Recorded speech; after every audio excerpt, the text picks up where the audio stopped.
Yo, what's going on, fellas? Appreciate you guys tuning in. We got some good stuff today. Obviously coming off a big win against the Pats. We get to recap that, taking care of business in Foxborough, first ever win. And also, we will obviously be looking into potentially the game of the year at this point in the season, but definitely a game that I've been looking forward to all year as soon as I saw the schedule come out against the Green Bay Packers. So I cannot wait for that. I'll kind of just kick it off as we kind of get people rolling in, just, interacting with you guys and continue to do so along the way. Over here on IG, we got some comments rolling in. Lake says Buda Baker. I'm seeing a lot of that. I haven't really, honestly, myself, I haven't looked into many trade things personally. Obviously there's some areas of concern, safety, corner, interior O-line potentially, but I tend to think that we won't be aggressive. Just knowing how Caserio and D'Amico are, they tend to, rely on the roster they've built and the depth that they have, the players that they've brought in. I may be wrong, but obviously these injuries are mounting up. I would personally think that a corner might be a potential need over a safety, it really depends on injuries, but we got until early mid-November to the trade deadline. So, it sounds like too, Nick Caserio on Payne and Pendergast this morning with Seth and Sean mentioned like the way he talked, and you never know with him, he could just be kind of playing along, but he made it sound like he may be open to it. But I will say the way he operates from what I've observed is definitely he won't overreact. He won't be in a position where he gets fleeced in a sense. I feel like he only makes trades if they make sense and they somewhat come to him. I don't know that he's so much of an aggressor, but more of like an opportunist. So the Cam Akers trade, that was one somewhat of a head scratcher. But if anything, it just says how much of an indictment that they have on the running back room now with Joe Mixon and Dameon Pierce. It is a bit risky given the fact that both those guys just came back from injury, but Dameon Pierce was a hamstring. I don't know if he's really had a history of that. And then, Joe Mixon's obviously from the hip drop tackle, high ankle sprains. You can't really, nick him for that or hold him against that. So hopefully at least one of those two guys will be healthy the rest of the way, if not both of them. But also too, Cam Akers, the part of that trade that was crazy to me was Nick Caserio basically just got a 6th and I believe a 7th conditional round pick out of thin air.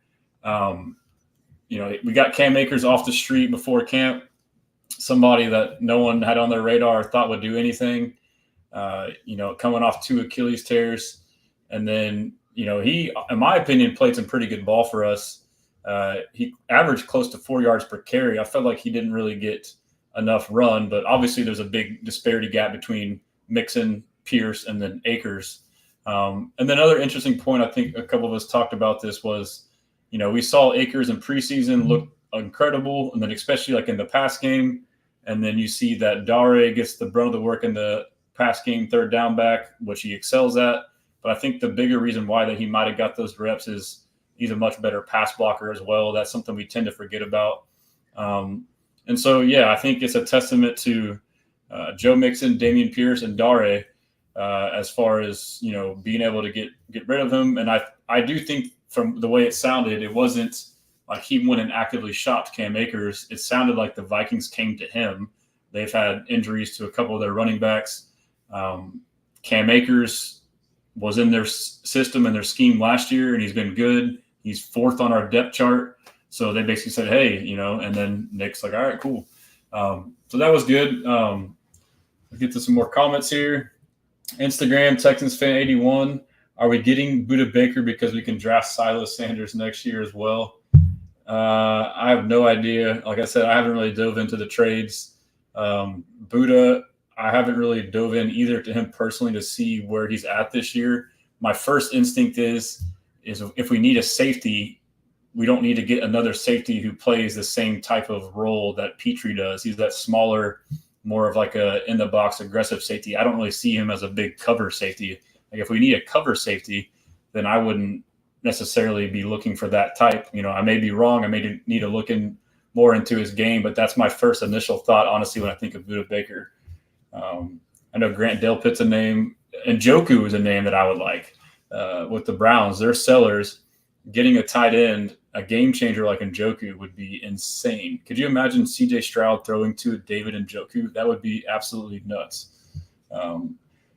Lakeview says, E. Murray got to go. He gets burnt too much. I mean, yes, he got burnt, but Eric Murray is still a reliable player. Like, I get the frustrations with some of his, plays where he's getting burnt, but I still think he's a viable player on this defense. But obviously, he's someone you don't want to be leaning on in pass coverage too often. Brandon, shout out Brandon.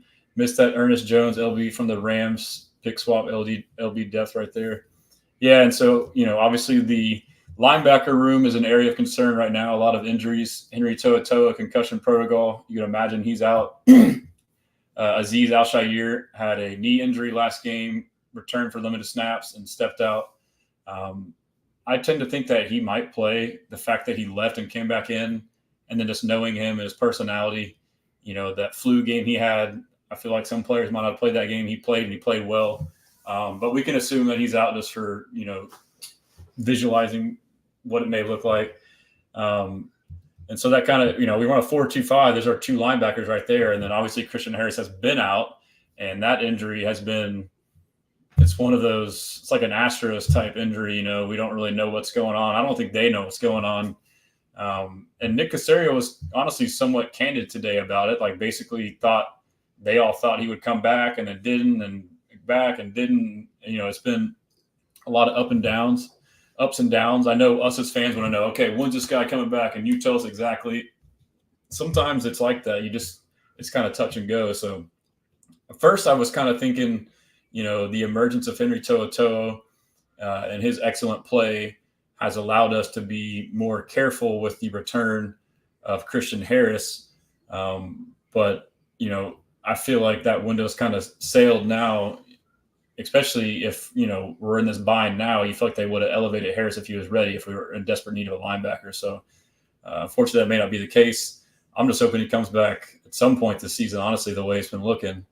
But I will say for the linebacker position, just to be the optimistic fan, Neville Hewitt played an absolutely amazing game in replacement at Mike for Azeez.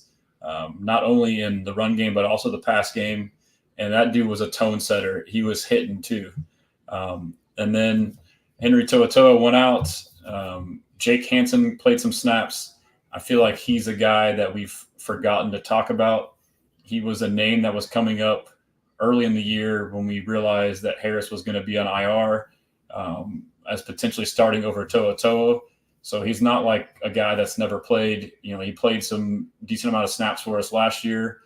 His second year in the system with D'Amico, he's a guy that D'Amico really values. He's a smart and he's pretty fast linebacker for his size.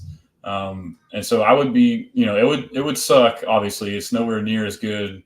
I wouldn't be too terribly. I would be stressing, but not like on a scale of 1 to 10, it'd be like a 7 to me, where I'm sure most of y'all would be like a 10. But another way for us to kind of mitigate or work around worst case scenario where two linebackers are out is Jalen Petrie. Again, when he's been playing this star role in the box, he is essentially a third linebacker. So that's something to think about, how we can kind of mix and match him. My only concern is, I would say that in order to do that, we run that big dime, which is 4 safeties on the field, in which 2 of those safeties were essentially linebackers. Jimmy Ward did great in that role. We did it in training camp, and we did it early on this year in some packages. But Jimmy Ward's hurt, so I don't know if he's going to play or not. So if Jimmy Ward can play, then we can just run big dime where basically those 2 guys can help supplement the linebacker position. But yeah, I mean, luckily D'Amico is, a dynamic coach and can kind of work through things. And regardless, we have an amazing D-line that can potentially mask some of those things. But the linebacker issue is potentially, and I'll get into it, a major issue, but I'll just say it now with the Packers. because Josh Jacobs is having a much better year this year, and the biggest difference is he's breaking tackles. And so now we're looking at potentially having backups or undersized safeties playing linebacker, trying to tackle one of the hardest to tackle running backs in the league. So that would be the big concern for me. But yeah, so let's kind of go through some more comments. Mr. Optimistic, appreciate you, bro. H is up. Thomas, what's up, Tom? People need to let that Pat Surtain stuff go. I haven't been too tuned in because I've just been like, pushing a bunch of content and working on my site and whatnot. But I've been seeing stuff. I don't know if people are like intentionally trolling or not, but I just kind of ignore it. Like, the whole, this person followed that person thing. I mean, I don't know if that's serious or not, but if anyone is serious about that, I think all of those players all follow each other already. So it's never like new stuff. So I just ignore it. Brandon says, well, their offseason projects in the Henderson and Okudah didn't work out. Yeah, the Henderson one, supposedly, I mean, I guess that's his rap is like, he's crazy. It's like what I hear, like mentally, maybe, he's not mature enough, I guess. And Okudah, I don't know what's going on. He had a hip and it's another mysterious injury. I had high hopes for Okudah. But yeah, I mean, but that is a good point you bring up. I mean, if he's able to come back in the next week or two, that could prevent us from having to go look for a corner. But the fact that Lassiter and now he's out is a big deal. But D'Angelo Ross, I mean, shout out D. Ross. He had a great game. He played well. Typically when you don't hear a cornerback's name in a game, that's a good thing. And we did not hear his name called at all. Lake Kivu says we should trade for Arik Armstead. Again, I don't think we need an interior defensive lineman. If we wanted him, we probably would have got him before the year. We lost Mario Edwards, but we're just gaining Danico Autry. And the way it sounded too was that Danico Autry suspension, it seems like they were keen on that before or just after they signed him. So they had time to prepare for that. So, and Mario Edwards was the plan for that and did a great job, or part of the plan. Texan fan 81 on IG says, what about LB Hill? That's a great question or a great point. Jamal Hill is somebody who we could see thrown into the mix. He's a fast, athletic linebacker. Maybe put him in and known passing downs to kind of cover some of the tight ends or slot receivers. That's a really good point. I would love to see that. I think he's a linebacker that could be developed kind of like Christian Harris was, the most optimistic side. He's definitely a project. He still kind of needs to learn things and kind of fill out his frame a little bit, but he could definitely provide some value for us in that game. Anderson, Mad Raz OC, I probably said it wrong. If we beat the Packers, could we be top 3? I don't see how we wouldn't be. I mean, we would be probably the best one-loss team in the league with, wins against the Bills and the Packers, 2 of the darlings of the NFL. But I mean, who knows what the power rankings will say? I know a lot of them got us at like 5-4 right now, but I think they would. And we'll talk about the game, but even if we lose this game, it's not the end of the world. If we win it, it's going to feel great, and the week after is going to be crazy. But it's going to be a tough, close game for both sides. Let's see what else we got. Freemo on IG says, I'm still sick we didn't sign Justin Simmons. Jimmy has been hurt more than productive for us. I agree. I mean, that's one. I tend to try to like protect or rationalize or be on the side with, Caserio and D'Amico and see what they're doing. But that one just doesn't make sense to me. Like the amount of money he went for, or the minimal amount of money he went for. I guess, initially their thing was we got Kalen Bullock. We don't want to waste time with the veteran safety, but, the depth is an issue. But it is what it is. I think we'll still be fine. Let's get through a couple more and we'll dive into the recap of the Pats. Okudah may be back. He's practicing on the side field. That is huge. I think a lot of us are forgetting about that. I wasn't aware of that. I didn't quite follow the reports today, but Okudah back would be massive. And then D'Angelo Ross stepping up in the meantime is also massive. He said the Vikings, Mr. Optimistic said the Vikings called him this morning on 610. Yeah, so, I mean, again, this goes to the point that, we all know about Caserio is he's more of an opportunist than he is an aggressor in these trade scenarios. If things come to him, and they work. And typically, you get the better end of the deal when you're not the one who's desperate, and someone else comes to you, and they're the ones who are desperate. And he tends to take that approach. He seems to be very pragmatic, non-emotional, which I'm glad, because myself and I'm sure a lot of y'all, if we were GMs being fans, we would be very reactionary and probably overspend at times. But regardless, I think I speak for all of us when we say, in Nick we trust. Whatever he does or doesn't do, I'm good with. I trust his judgment. Brandon Hallman missed that. Ernest Jones, yeah, we went through that. Brandon said, even if they didn't need him, they could trade him for more when other teams needed him before the deadline. I'm not sure. I think that's for Ernest Jones, but that's tough. And then, like, the thing to think about too on these trades is, like, you could trade for one of these players to fill one of these positions now, and then while injuries are striking the team, but then once the injuries subside, now you're stuck with like this, overloaded room. So it's a really tough spot to be in. Hey, should we gut it out for a couple of weeks, or should we bring someone in, waste capital, waste money, and then have the player come back? And now you have, the player that you replaced, it like speaks to them, like when they come back, like, what do we think? What do we think of you? Do we not think highly of you? And then two is you have decisions to make. You could trade for a guy and then bench the guy you just traded. So, I mean, it's a tough spot to be in. Sarah says, I wonder why they haven't put Kamari on IR. That's a good question. And I know a lot of fans kind of like question things like Mixon. People are saying, like, why did we put him on IR? I think it needs to be noted that, like, right when a guy gets injured, obviously there's great medical staff in the world and on these NFL teams, but no one knows the full extent of some of these injuries off the bat. Things change. So with that, like, maybe and especially if it's somebody who's right on that 3 to 4 week bubble, there's really no risk in not putting them on IR. I mean, we see every week, you get a 53, 52 man roster, but I mean, you see healthy scratches all the time. So having a couple guys that are like on the bubble that are injured that you haven't put on IR doesn't really have that big of an impact by quote unquote taking up a roster spot. To me, it's not worth. You can't undo it. If you put them on IR for 4 weeks, they're done. So it's like you would rather be 100% certain before you put them on IR and quote unquote waste a roster spot than to just knee jerk reaction, put them on IR right now, and then you'd be kicking yourself if he was healthy in 2 weeks, and now you just can't start Kamari Lassiter for 2 games. So that would be my logic on that. Warner Muniz says, what's these PS2 rumors I'm seeing, though? Is that stuff real?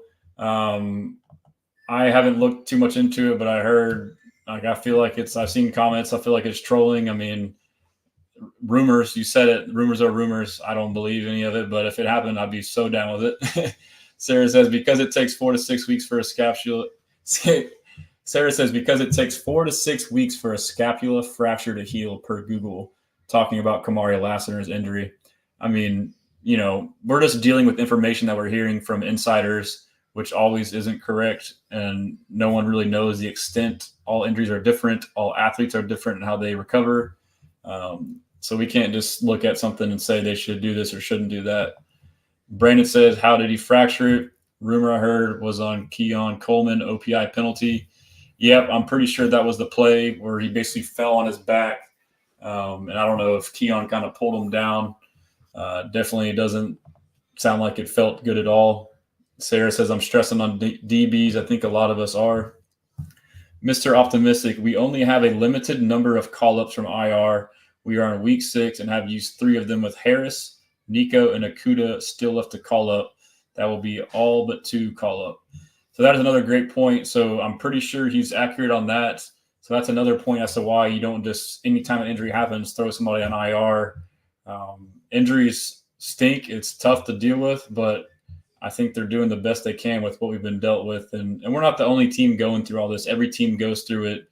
We kind of forget as fans having a whole off season, and then the season starts and injuries happen and we like freak out like, oh, there's so many injuries. Like, this happens every year. It's one of the most violent sports in the world. And you got like massive physical, monsters out there hitting each other full speed. So, I mean, people are going to get hurt.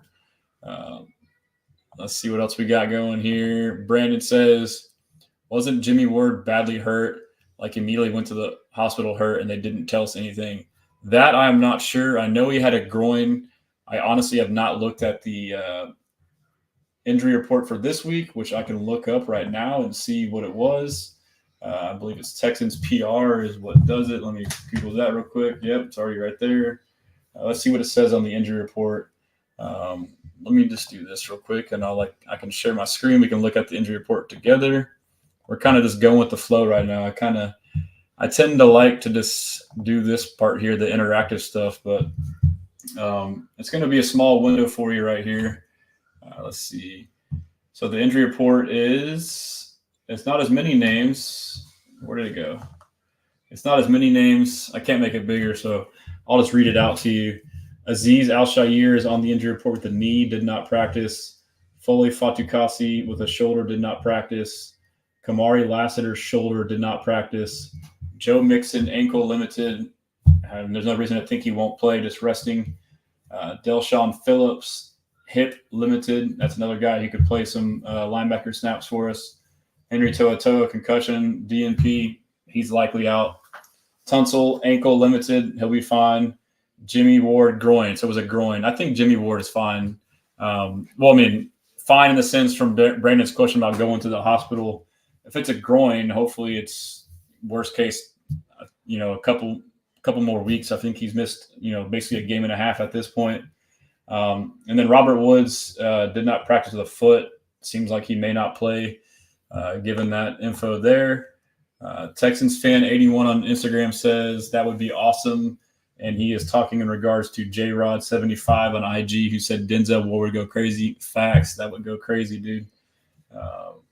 Texans fan 81 also says Ross will be targeted this weekend, most definitely, for sure. And I don't know if he wasn't targeted versus the Patriots just because it was a rookie quarterback in Drake May and didn't kind of have the savviness to point that out, or if he played good coverage, or what it was. But nonetheless, it was good by him. The Notorious Phil on IG says, how do you think we match up against Green Bay, Mr. Stressan? I will get to that. I think it's a pretty even match. We definitely have some key advantages, but it'll be a very, very good game. Will DeBono, who is your favorite college football player? Cameron Ward, without a doubt. He's going to win the Heisman, in my opinion. Obviously, Ginty, DeShante Ginty, how you say his name, I'm sorry. He's a freak athlete, but I feel like Boise State is a lesser school and may lose some games, whereas if Cam Ward puts up the numbers he puts up, goes undefeated, it's kind of hard not to give him the award. But that'll be interesting to see. But that's my favorite player, and then I would say the Boise State running back would be second.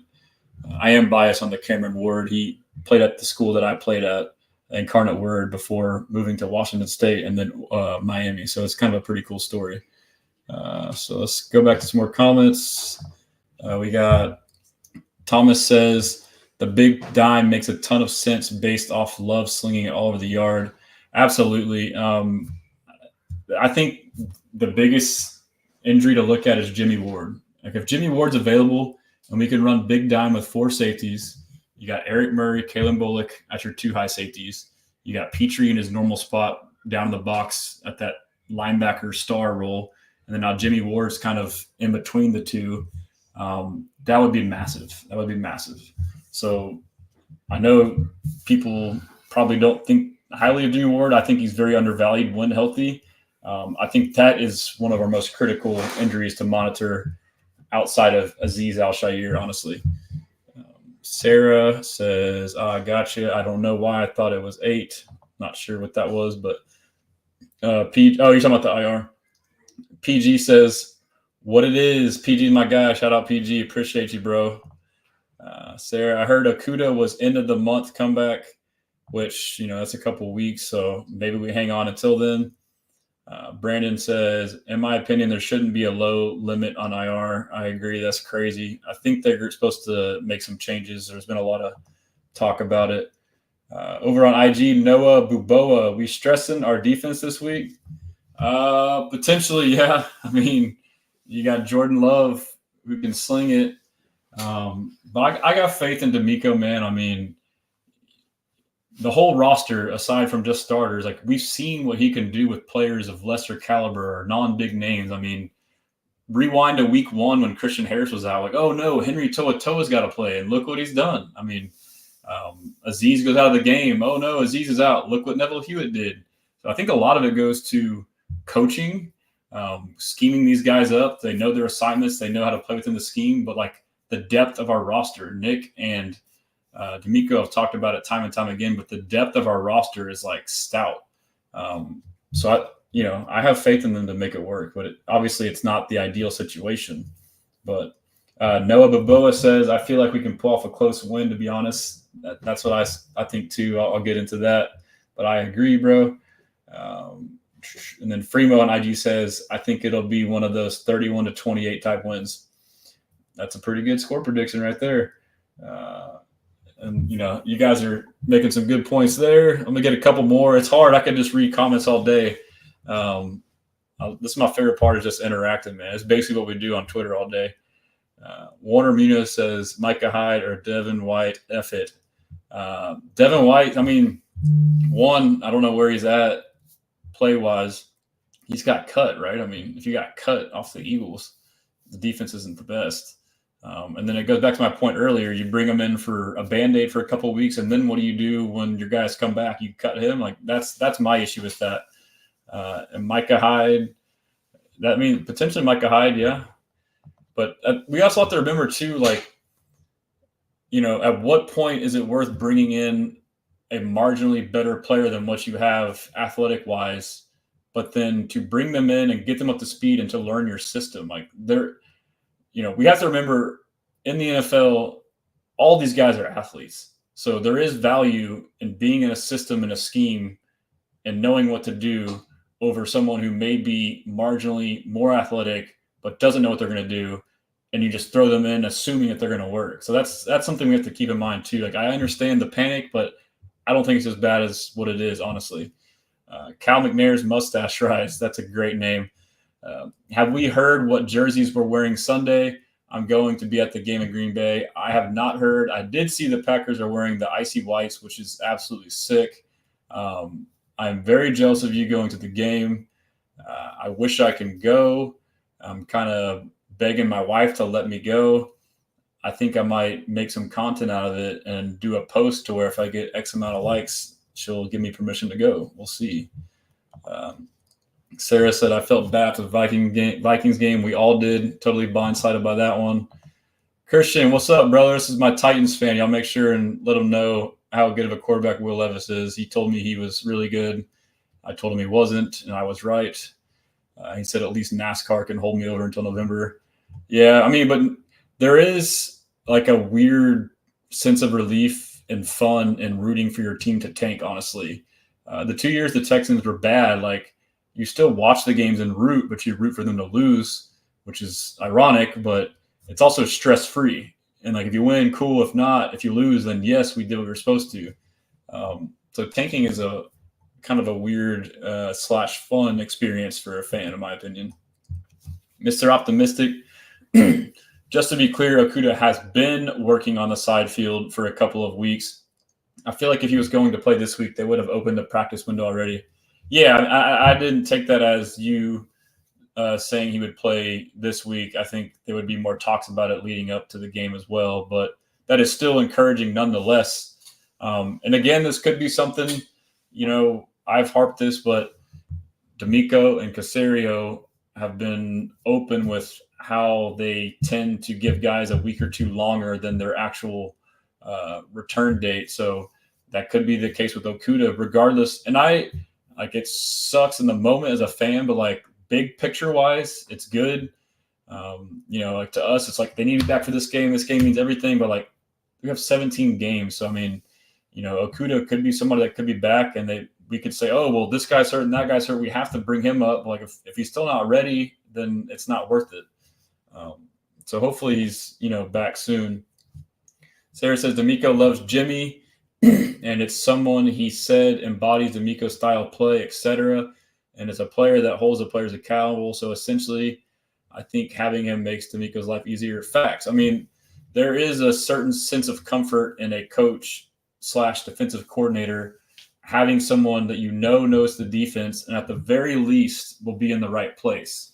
And if they get beat on a play or two, fine, you can live with that. But you cannot live with is someone who may be more athletic but will be out of position. That's got to be the most frustrating thing for a coach, is just giving the game away essentially.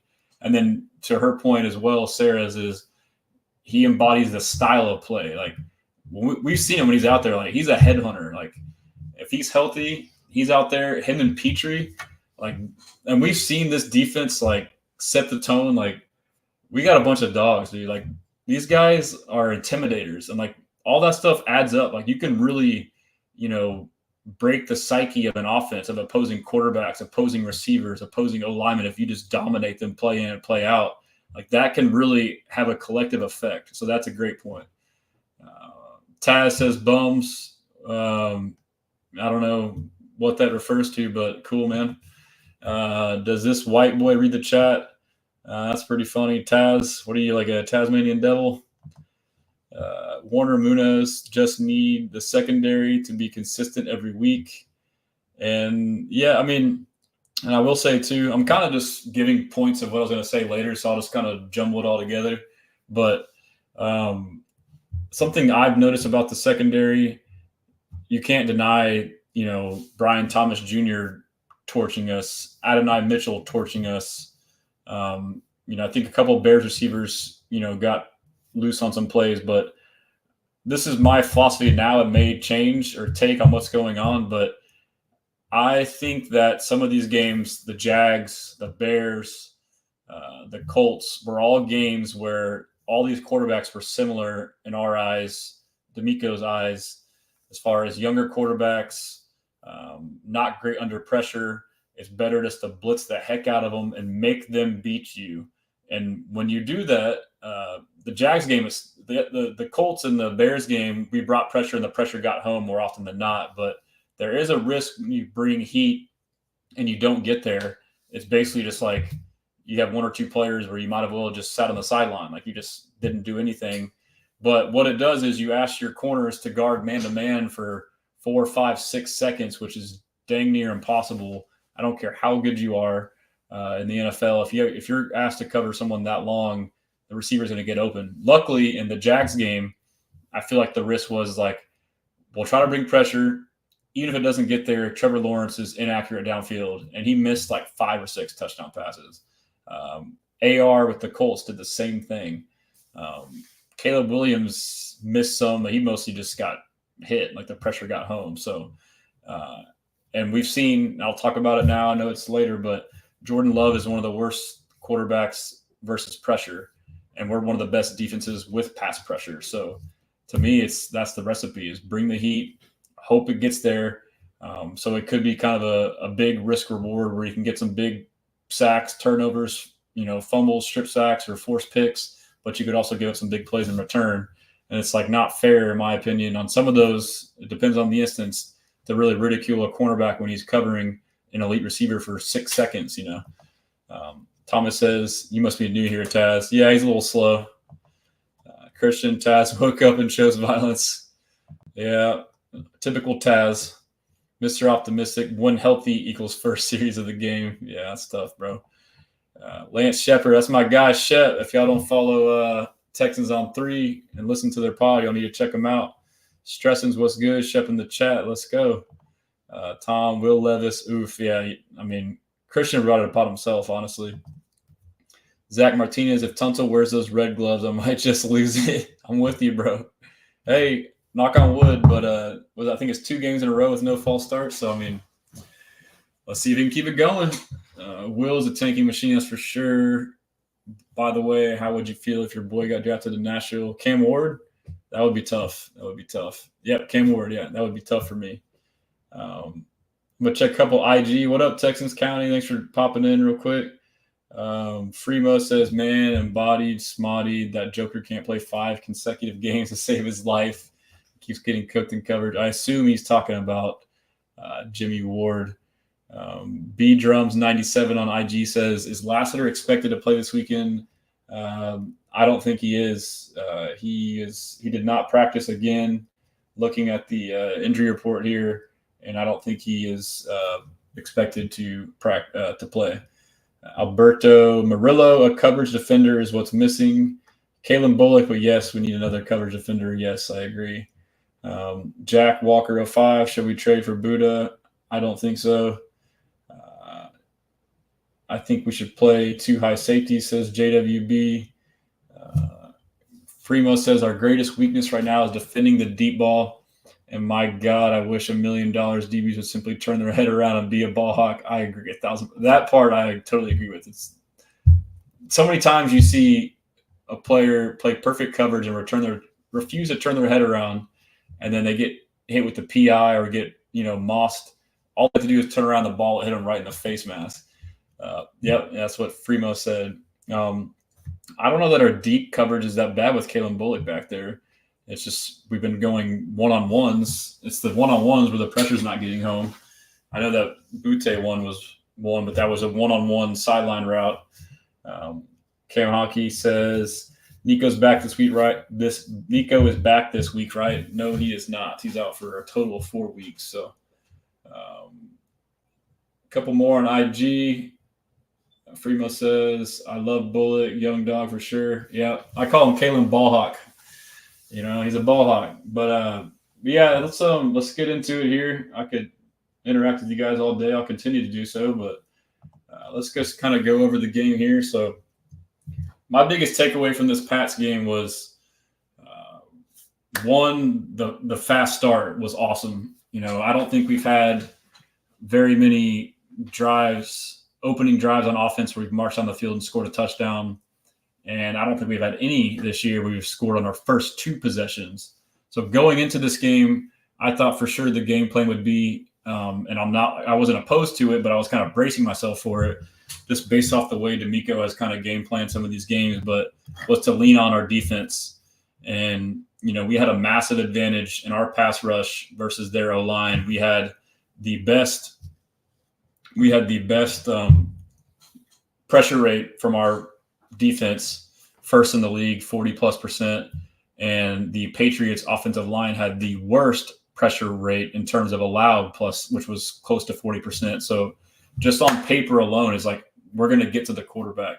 So I thought for sure that was the game plan, which it was. But I thought they would have been. I was bracing myself for conservative play call on offense, basically just saying, hey, run the ball, don't throw it downfield.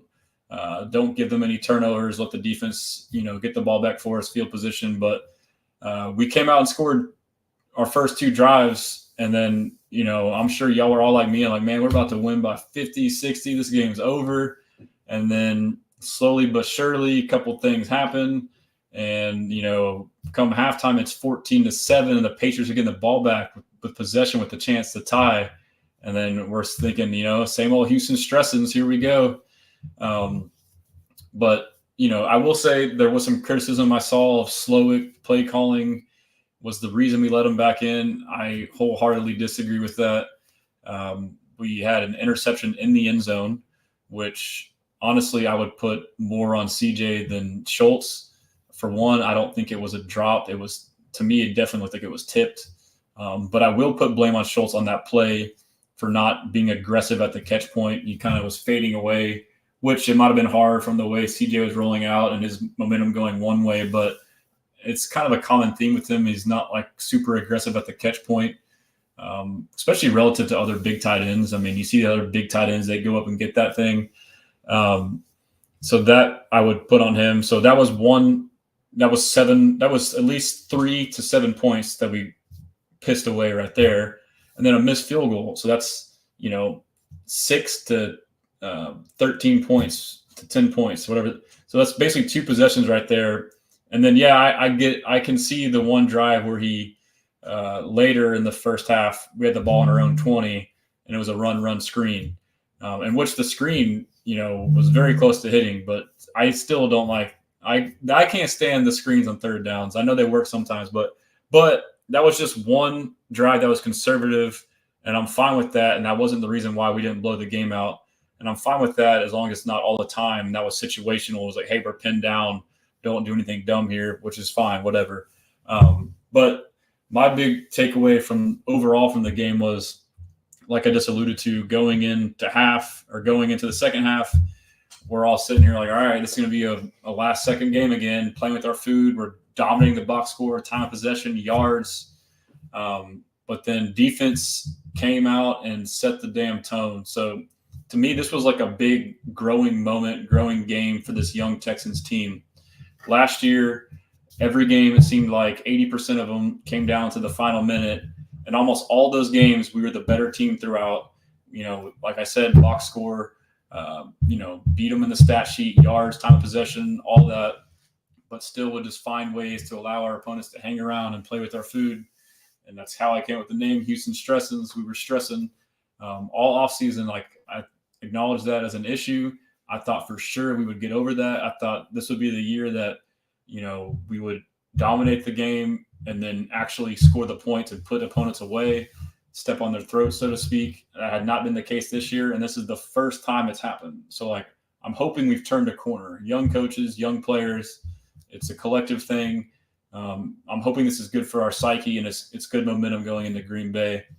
And I will point out a couple things, too, on the running game.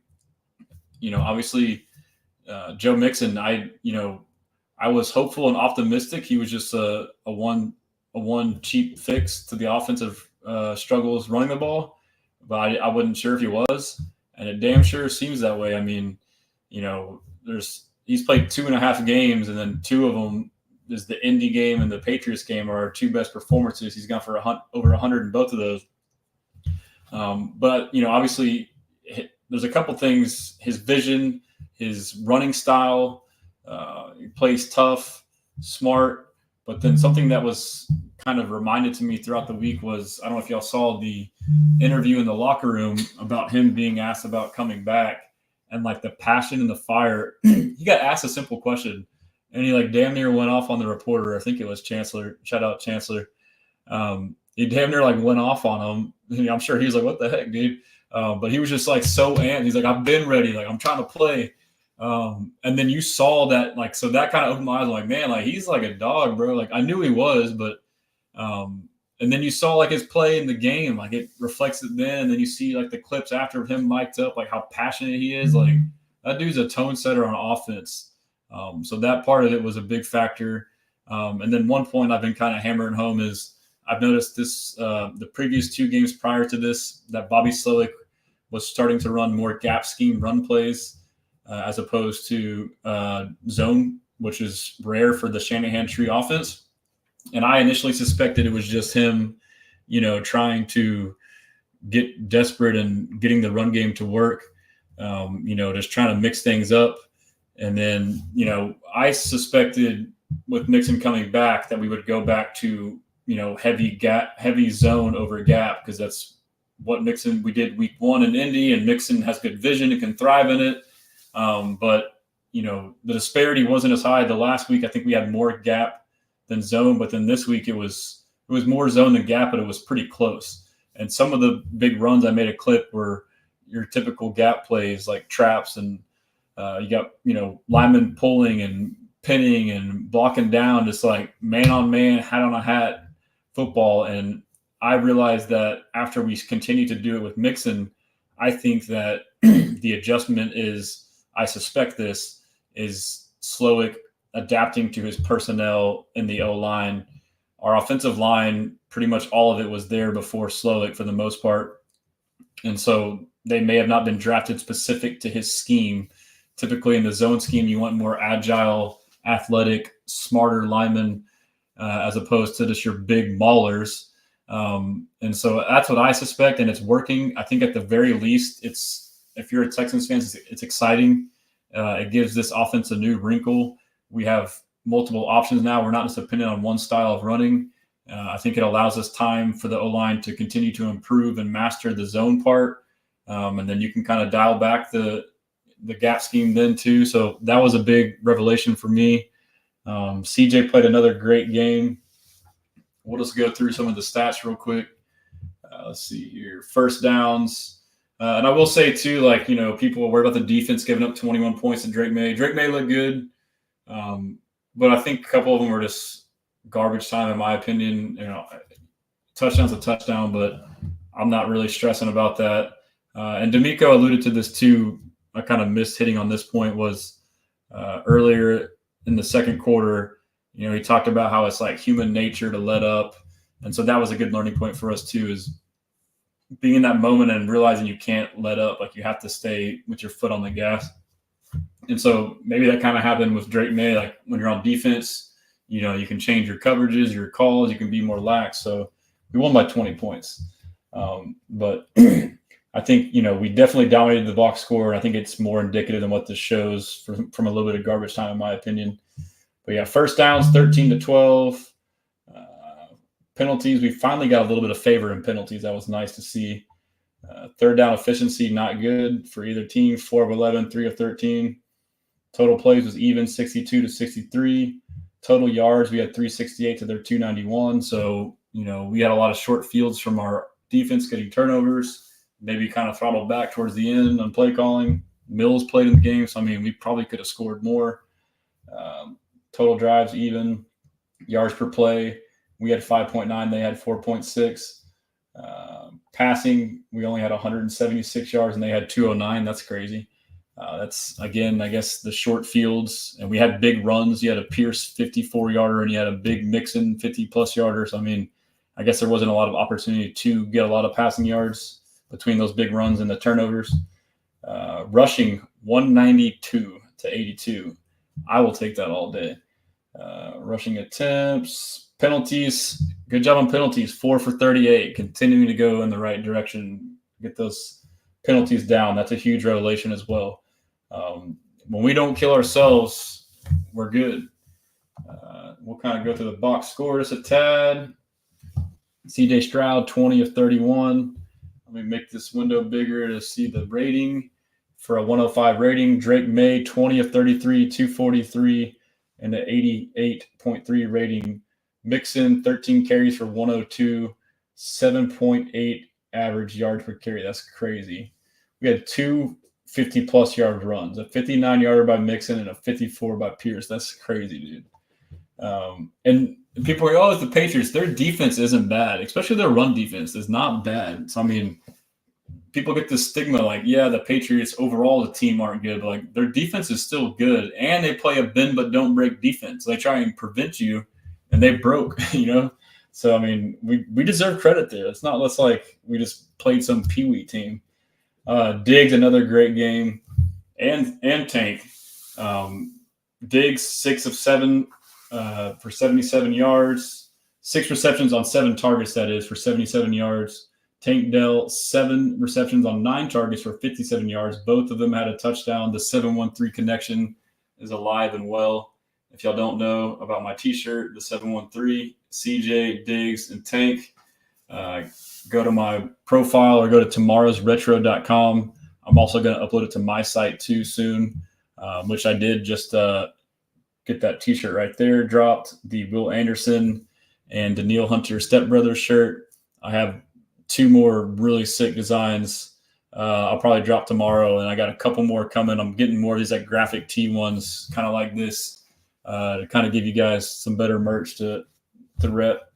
But yeah, so I'll just a couple more things I'll note is there was a silver lining going into this game about Nico Collins being out, and it proved true in this game right here with the ball being spread around more. You look at Diggs and Tank Dell getting, their fair share.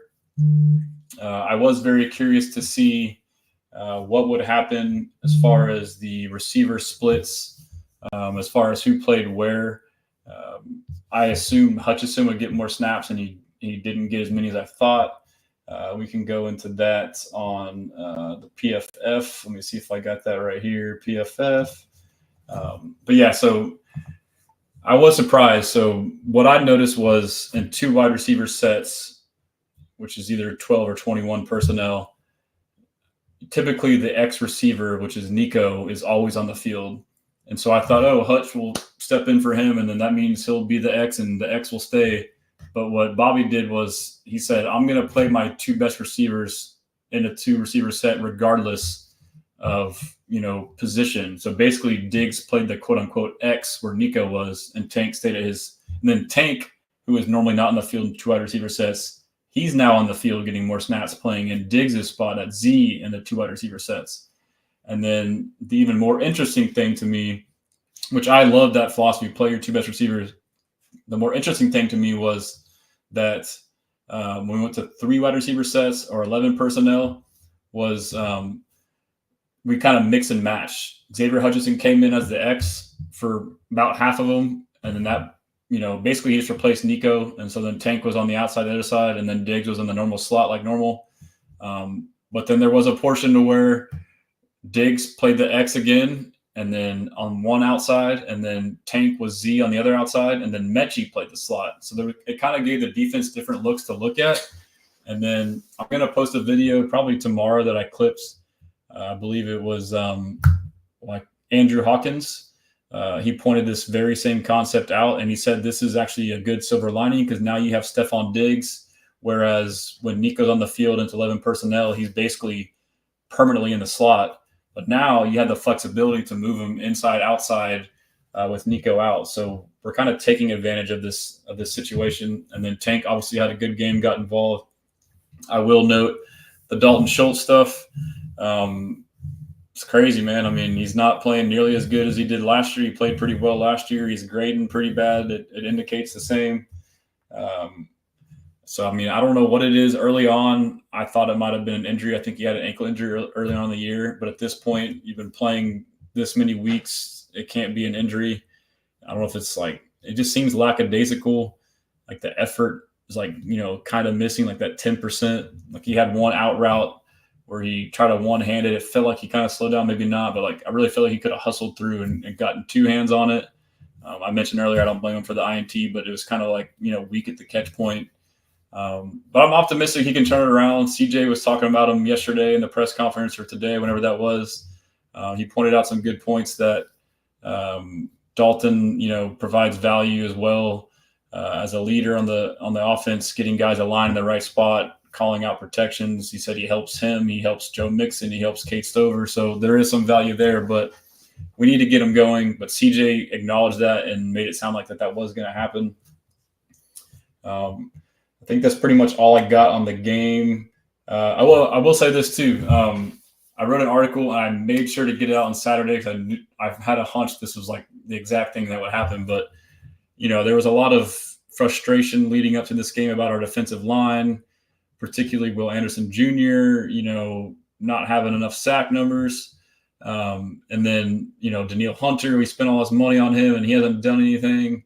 And, I basically outlined the defensive line is doing great. Like just because the sack numbers aren't there doesn't mean they're not doing great. We're number 1 in pressure rate percentage. So we're getting there. And then the defense is shutting teams down. We're winning games.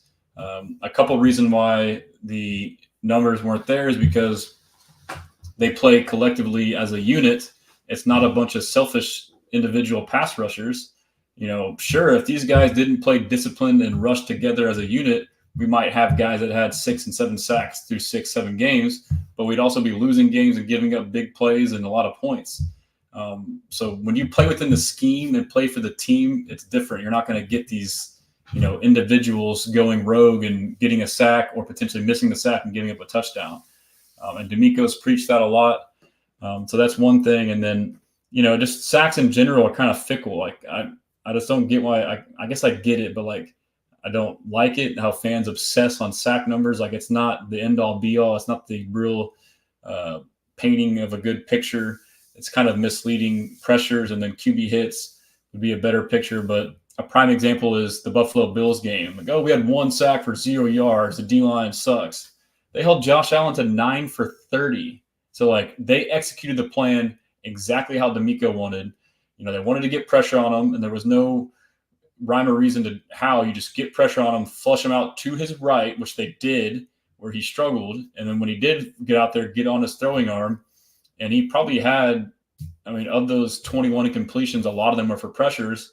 For incompletion, 0 yards, essentially sacks. But as fans, oh, no sacks. So that was another point. And then my last point was sacks come in bunches. No Diddy, pause. Sacks do come in bunches, though. So, you may be frustrated throughout the year, but like end of the year, you'll have, 15 sacks, and you'll probably get 50% of those in 2 or 3 games. You'll have two or three sack games. And that's what I said. I said, this is a stat padding game. We have the best D line versus the best or the worst O line in terms of pass rush. This will be a stat padding game.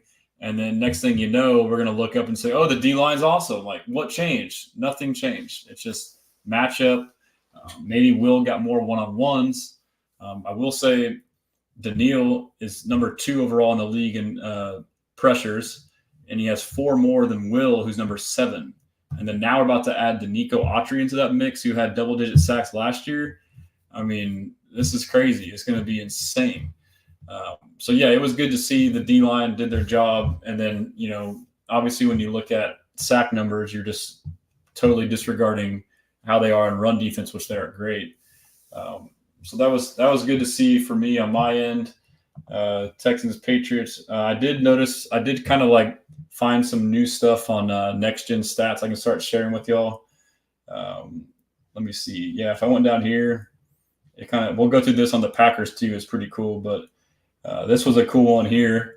Stefon Diggs caught 6 of his 7 targets for 77 yards, and 4 of those 5 came against Christian Gonzalez.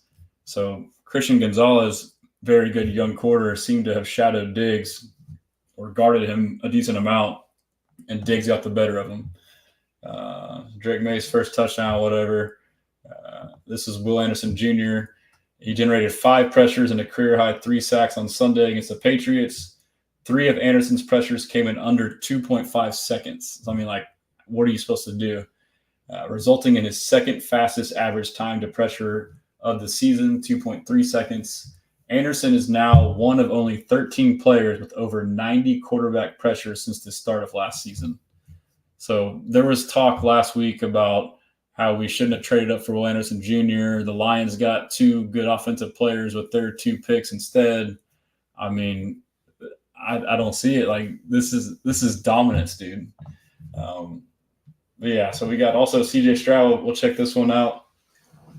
So this is something that bodes well. The Packers are a team. We'll pull it up here in a second, and I'm running kind of late. I'm just going to keep going. If y'all want to keep, I'll get to the comments too, but I got a lot of info today.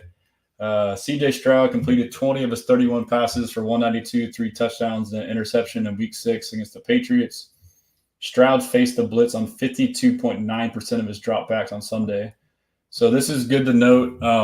I like to share those charts that Football Insights on Twitter shares of like the coverage breakdowns each week. And early on in the year, it's kind of hard to say like, okay, just because this team runs this coverage this percentage of the time, is still a small sample size, and they might change week to week in game plans. But what the Patriots did against us is what the numbers showed they had done. They ran a lot of cover 1 and blitzed, and that's what they did. And what happened? CJ ate it up. And then this week, the Packers, we'll get into it. They run a lot of cover 1, cover 3, single high safety, which we have not seen nearly enough. And we're about to get the same result. So Stefon Diggs, I think Tank Dell's going to have a big game. But yeah, so as it says here, that was the highest blitz rate he's faced in his career by over 10%. So the Patriots thought they were being smart. Stroud held up against the blitz, completing 10 of his 16 attempts for 100 yards and 2 touchdowns, while only taking 1 sack. That's pretty damn good. Stroud has now generated a plus 17.1 EPA when facing the blitz this season, 4th most in the NFL entering the rest of the Week 6 slate. So he's the 4th best quarterback facing the blitz in the league, which Jordan Love is the opposite, I believe. So that's pretty cool there. I'm going to get to some comments, or we can go through some PFF grades. Then I'll get to comments. Then we'll get to the Packers. Some of the stuff that I saw on PFF grades, Larry Tunsil stands out, pass block in the 90s. Again, that's elite pass protection. Kendrick Green got some snaps at fullback as a eligible pass. I could see he reported as eligible a handful of times. I could see us potentially having a big man touchdown at some point this year. That would be awesome. We need that. Let's see. Offense overall. Pierce had a good game. Pass block, not so good. Stroud is, I think, one of the top 3 rated quarterbacks overall by PFF this year. Blake Fisher, this is awesome to see. He struggled in the 2 games PFF grade-wise that he stepped in previously. But this one, he did great. That's so awesome to see. Tank Dell did good. Diggs is steady Eddie. He's above average at the least every week. Mixon, the grades aren't great. I mean, he played great. Schultz, I guess the grades indicate, maybe those couple of plays stick out worse than what they were. But then the rest of the O-line, is better. I feel like they played pretty good. But, those are kind of the main grades there. And we'll look at, let's see here. Let's look at defense. Defense, this translates. I mean, look at all that blue right here. Will Anderson Jr., 91.2 overall rating. Danielle Hunter, 89.5 overall rating. This is why I said Jake Hansen. Jake Hansen, 11 snaps, but he had an 87.4 rating. I could see Jake Hansen being used in this game and playing well against the Packers. Neville Hewitt, in 39 snaps, 82.1 grade. Absolutely great. And then the concern about him is coverage. He's kind of slow. How do you cover? 75 grade in pass coverage. Like, Neville Hewitt is a dog, dude. Like, I know there's concerns, but look at these 2 guys. 2 of our best graded players are 2 guys we're looking to lean on potentially next week. Jake Hansen, Neville Hewitt. Kalen Bullock, another great game. Aziz, another great game. Khalil Davis, unsung hero. He can continue to step up in Mario Edwards' absence. D'Angelo Ross, unsung hero, played great. Mario Edwards was like Neville Hewitt. Him and Neville were laying the wood. Like, he was all over the field. It sucks he's gone, but he definitely did his part while he was to start the season. Derek Barnett, pretty good. I mean, overall defense, everyone did good. You got Petrie down there a little lower. Derek Stingley, let's see where you're at.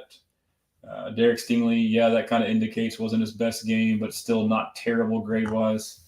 But yeah, that's enough with that. I'll let it sit right here on the Packers deal while let me see if I can pull up some other stuff for y'all to look at while I kind of answer some questions. I'm sure y'all are tired of looking at my face, but I am wearing my Houston Stressan's hat. It's a dad hat.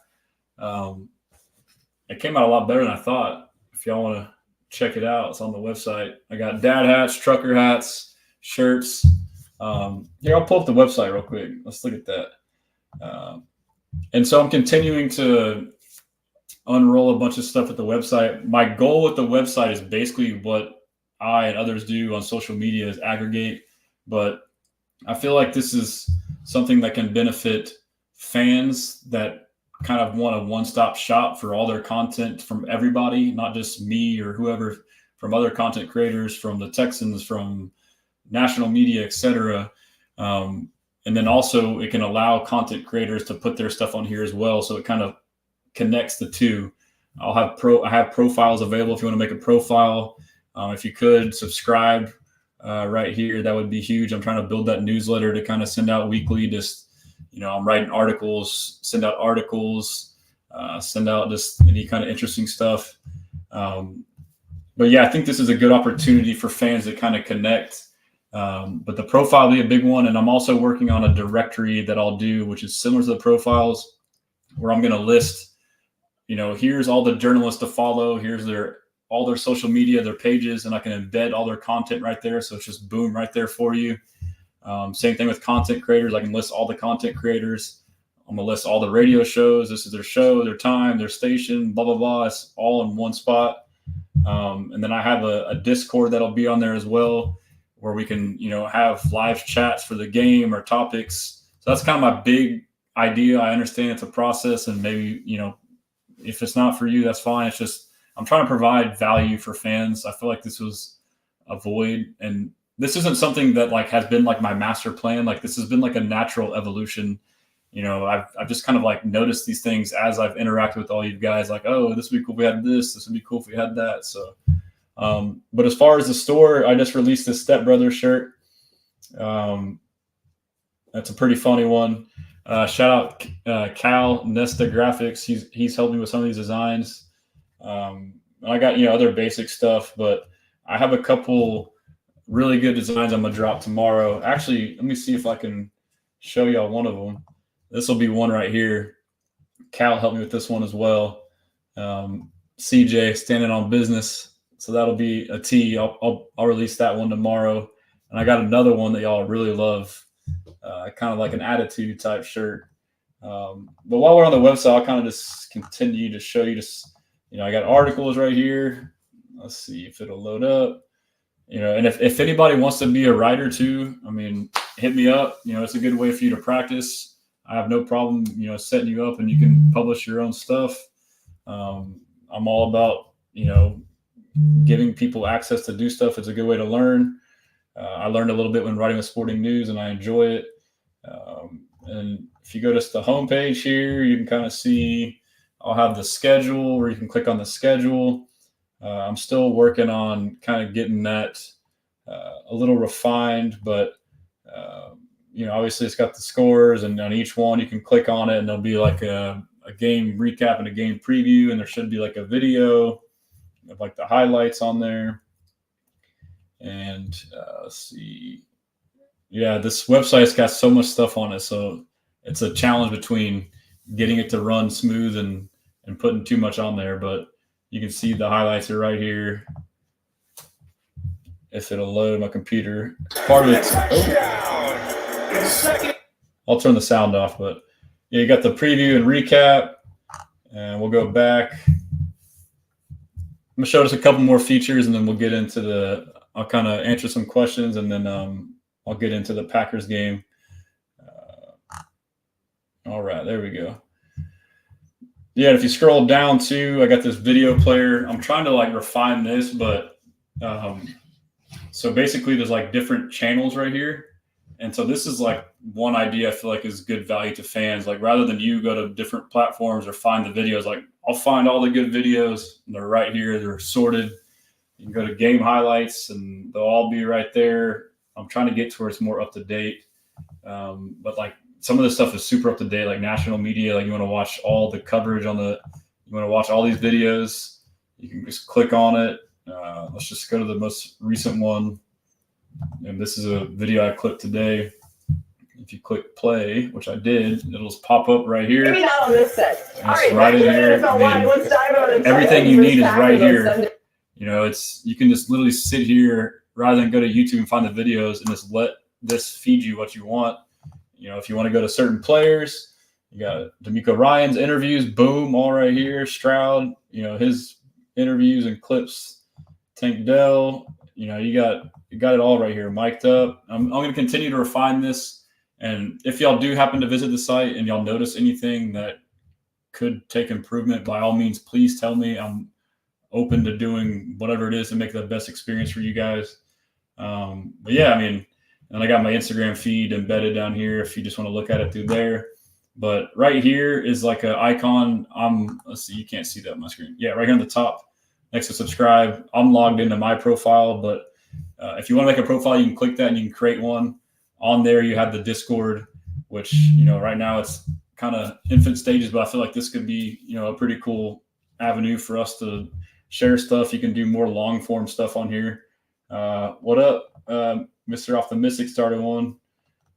So, you can just write comments. I think you can get creative. You can add GIFs and you can, add tweets and add TikToks. So it's an easier way to send stuff. Really cool feature. You can create groups, all that good stuff. But back to the profile, you can see your profile. So I think this is like the coolest part of this is at the very least, this profile is a replacement for Linktree, like the service where you like pay $5 or $10 a month just to list all your stuff. Just make one right here. It's free. And it's like your own quote unquote website. You put in all your information, TikTok, X, YouTube, and then you can just copy and paste this link. And we're going to work on like making like a tiny link too, but you can copy and paste this link to your bio and say, here's all my stuff. If someone wants to know all your socials. And then if you become a writer, you can look at your posts in here that you've written. You can look at your orders, notifications, settings. You got all kind of stuff in here you can do. So again, I'm kind of learning as I go. So if you notice anything, by all means, give me feedback. But yeah, that's enough on that. But be on the lookout for those shirts. There will be some cool stuff coming up. Well, let's get back to some comments. I've been slacking on the comments. I'm sorry. There's just so much to talk about. On IG, Andrew Cantor says, that's sick. I appreciate you, bro. I really do. Telecom on IG. Nice. Go Texans. Yes, sir. We blessing. Telecom also says, how do you think we will do against the Pack this week? I think we can win in a close one. It's a good matchup. About to dive into that. Alberto Murillo, laying the wood. Ayo, I knew that was coming. No diddy. I have one of the most perverted minds, so I crack myself up when I talk. Normally, like in social conversations, just hanging out, like I'm always the one to say pause or like be like, "Oh, what'd you say?" But like the more you do stuff like this, you realize you kind of catch yourself. And like I would say in just this live stream now, I've had to change what I'm going to say as I'm going to say it like 10 to 12 times. And then laying the wood is a common term. I don't know.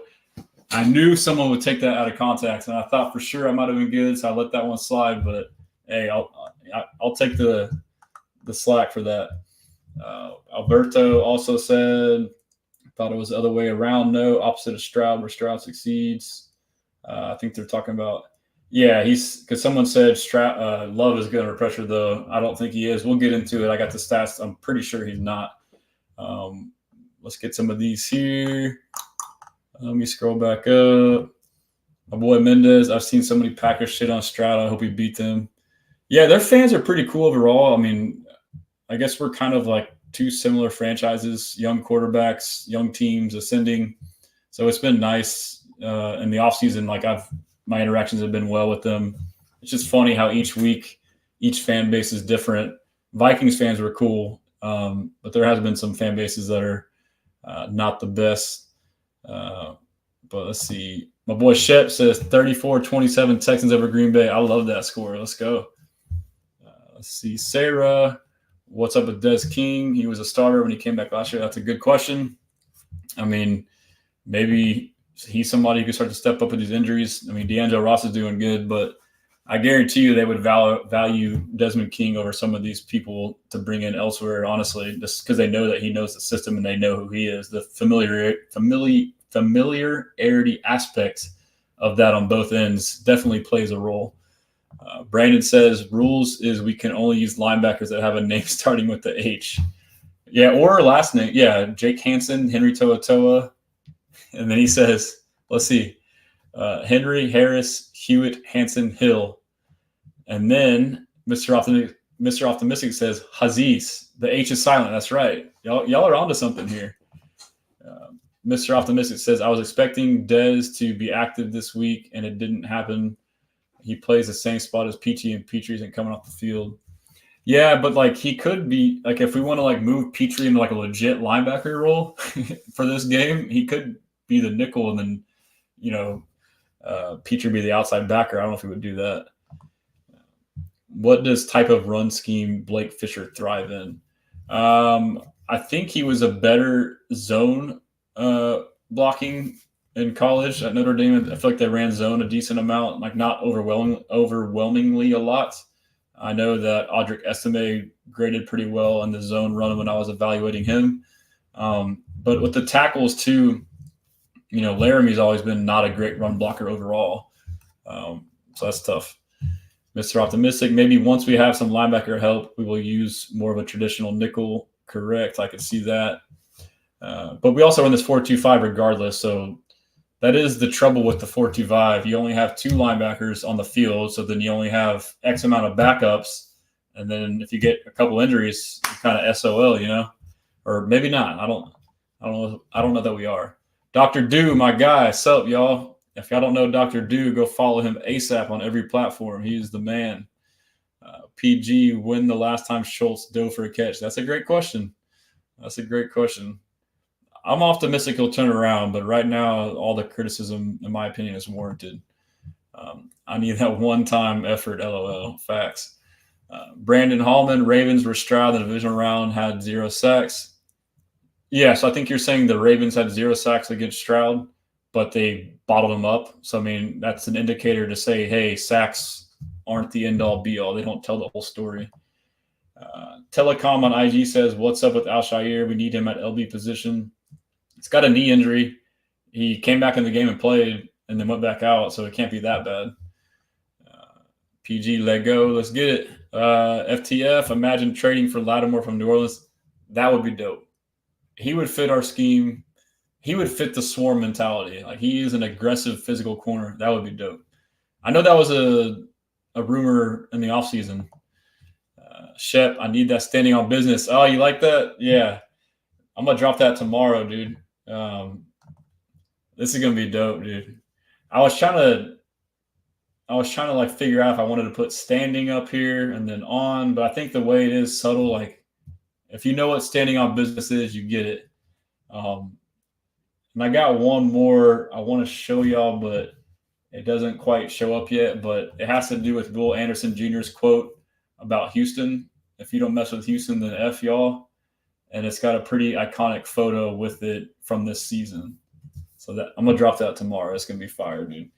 But yeah, so we got let's just go into the Packers game. So we went over our game. The Packers, just kind of go through their like brief what they've done. They blew out the Cardinals at home last week. They were up 14 at half, 24-10. So the game was pretty much out of hand then. Let's look at the stats. They put up a lot of yards, give up a decent amount, but I'm sure those were garbage time yards. Maybe not. That was kind of the first half. But let's see where the disparity was. Passing 258, rushing 179. So yeah, the rushing aspect for the Packers is definitely a big thing for them. But we'll just go through their schedule. I wasn't impressed by the Packers too much in that Eagles game. I don't think the Eagles are that good either. I think the Eagles are like above average, like top 10-ish team, in my opinion. I don't think their defense is as good as it should be with all those big names. And I think Jalen Hurts is overrated. In that game, too, Love was healthy, and he had several turnovers or turnover-worthy plays. So Jordan Love is like, I'm very high on Jordan Love. I think he's like top 5, top 6 quarterback. But I think he's still young and learning and has his moments where I think he kind of has his moments where I'm sorry, I saw a comment Shep said, leave it how it is, bro, on the standing on business. Yeah, I think, yeah, you're right. I think that's the way it's supposed to be. But yeah, Jordan Love like still kind of has like some crazy moments where he kind of throws balls he shouldn't throw. And that's something D'Amico said in his interview with Mark Vandermeer and John Harris. One of the keys to the game on defense is, 1, being in the right position, and 2, from there, making a play on the ball, because Jordan Love throws a lot of contested catches. So he basically is a risky quarterback in the sense of throwing in tight windows.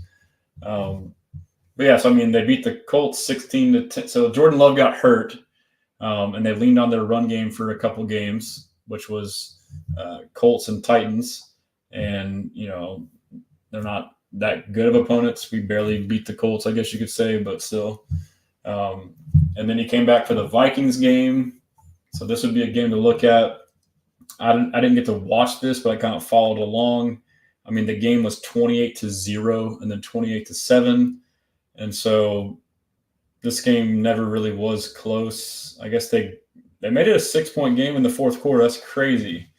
I would assume, so the Packers, I'll pull it up here in a second, are leading. Their biggest thing is they lead the league in turnover differential. They get a bunch of turnovers on defense. They get 2+ turnovers a game. That's how they win. And I bet you right here, that's how they got back in the game. Let's see. Team stats, turnovers. They had 4 turnovers against the Vikings. That's crazy. That's how they got back in the game. So let's just go to let me make this a little bit bigger, and we'll do the Packers on next gen. Share this tab instead. So this is super cool. I don't know how I didn't know about this until now. I'm so mad at myself. Alexander Arnold on the IG says, you stop the Packers if you force them to run. I don't know if that's necessarily the answer. I mean, if you can stop the run, because some of the games that they've done good is by having a good run game. And Josh Jacobs is having one of his best years. because he's been so effective running the ball. But yeah, I'll scroll down to the bottom here. Let's see. Let's go through a couple of these tidbits from Next Gen. Joe Mixon ran for 102 yards and a touchdown on 13 carries in his return to the lineup in Week 6, recording 77 of his rushing yards before contact. So I'll stop before I get into this, and we'll see. Like, I'll go through some of the stats. It's going to show that they have a huge advantage against us in our rushing game, but that is very misleading because it bakes in 3-4 games without Mixon. And obviously we've seen how different we are. So the advantages we'll see on here that they say aren't really advantages as far as our rushing offense versus their rushing defense. Mixon has now averaged 2.2 yards before contact per carry this season, third most among running backs with at least 40 carries. So that's kind of counterintuitive to what you would think. Our O-line run blocking has not been good. So how is he one of the best before yards per contact, basically saying he gets 2 yards down the field before someone touches him? No diddy. I got to preface that. Someone's going to get me for that. So how does that happen if the O-line isn't blocking good? I think you have to credit it to him and his vision. He's not just running straight into guys. He's, as he said post-game, I love this quote, slow to, what does he say? Slow to, and man, I can't remember this. I love this quote and I can't remember it. Slow to and fast through. Basically preaching like, be patient until you get to the hole and then hit it. And that's what this tells me. He's not just running blindly into somebody. He's kind of being patient and then, avoiding contact for as long as possible. And so it continues to say, after contacting opposing rushers before the line of scrimmage on 46.5% of carries through the first 4 weeks of the season, sixth highest, the Packers defense has lowered that rate to just 27.5% over the last 2 weeks. So this is a two-pronged deal, is saying Mixon is one of the best at not getting contacted until late. And then the Green Bay Packers defense was good at getting contact on running back early in the year. So 46% of carries to the first 4 weeks, sixth highest. And now the Packers defense has lowered that rate to just 27.5%. So now they're only getting to the running back matchup after contacting opposing rushers before the line of scrimmage. So they're talking about how much they get in the backfield. So basically they're not getting into the backfield nearly as much. So, I mean, these two things say the run game should work for us. That's the way I interpret that. I may be wrong, but I'm pretty sure that's what it's saying. Alberto Murillo on IG, if we can establish the run with Mixon and DP, you get their DB safeties to play lower. This helps open up the passing lanes. I agree. Good point. But let's see. Rashawn Gary's got a stat here. Rashawn Gary has generated 16 pressures on 153 pass rushes this season, generating a career low 10.5% pressure rate. So he's generated 16 pressures on 153 pass rushes this season. So Rashawn Gary is having a bad year, a big name. Gary has particularly struggled with his first step, recording an average get-off of 0.93 seconds in his slowest start of his career and 16th slowest among edge rushers with at least 75 pass rushes this season. Wow. Gary has a line as the Packers' left edge rusher on 83% of his snaps this season. So if he's on the left edge, he'll be going against Titus Howard or Blake Fisher at right tackle. The Texans' starting right tackle, Titus Howard, returned to the lineup in Week 6, allowing a season-low 2 pressures on 35 pass blocks. Howard has now allowed a 9.6% pressure rate this season, 24th among 38 right tackles, with at least 75. So overall, he hasn't been great, Titus Howard, but he did great in his previous game where he came back. So this, on paper, seems to be a good matchup for us, Rashawn Gary versus Titus Howard. These are like really cool, like in-depth breakdowns. I love these. I can't believe I'm just now seeing this stuff, man. But let's see what the other ones were. Let's see. Game review. There we go. All right. CJ Stroud. Stroud has targeted an outside receiver on 43.3% of his pass attempts this season, the fourth highest rate in the NFL, completing 58 of his 90 such attempts for a league-high 817 yards. That's super impressive. He's a true quarterback when he can throw it to the outside receiver. Generally, it's going to be longer throws to the sidelines or deeper downfield. Stroud has also generated a 31.5 EPA when targeting outside receivers this season, third most in the NFL. Screams a great quarterback to me. Tank Dell has a line as an outside receiver on 75.1% of snaps this season, whereas national media who don't follow Texans will tell you that Tank Dell is a slot receiver. He is not a slot receiver. Second on the team behind Nico Collins. That totally checks out. Nico's your X, where he plays 80% on the outside, and Tank is your Z, where he can come play slot and three to four wide receiver sets. Sometimes when you do like trio or bunches, he'll be like one of the two slot receivers. Is usually what that means. Nico still leads the league in receiving yards. Crazy. From a wide alignment, 167 more than the next closest receiver. Dell has recorded just 139 yards from out wide alignment this season, but had 608 in 2023 before getting hurt. So that's what we're seeing as fans, is Tank not getting involved on the outside. I would expect for that to pick up, especially without Nico, because CJ evidently likes to throw to his outside receivers.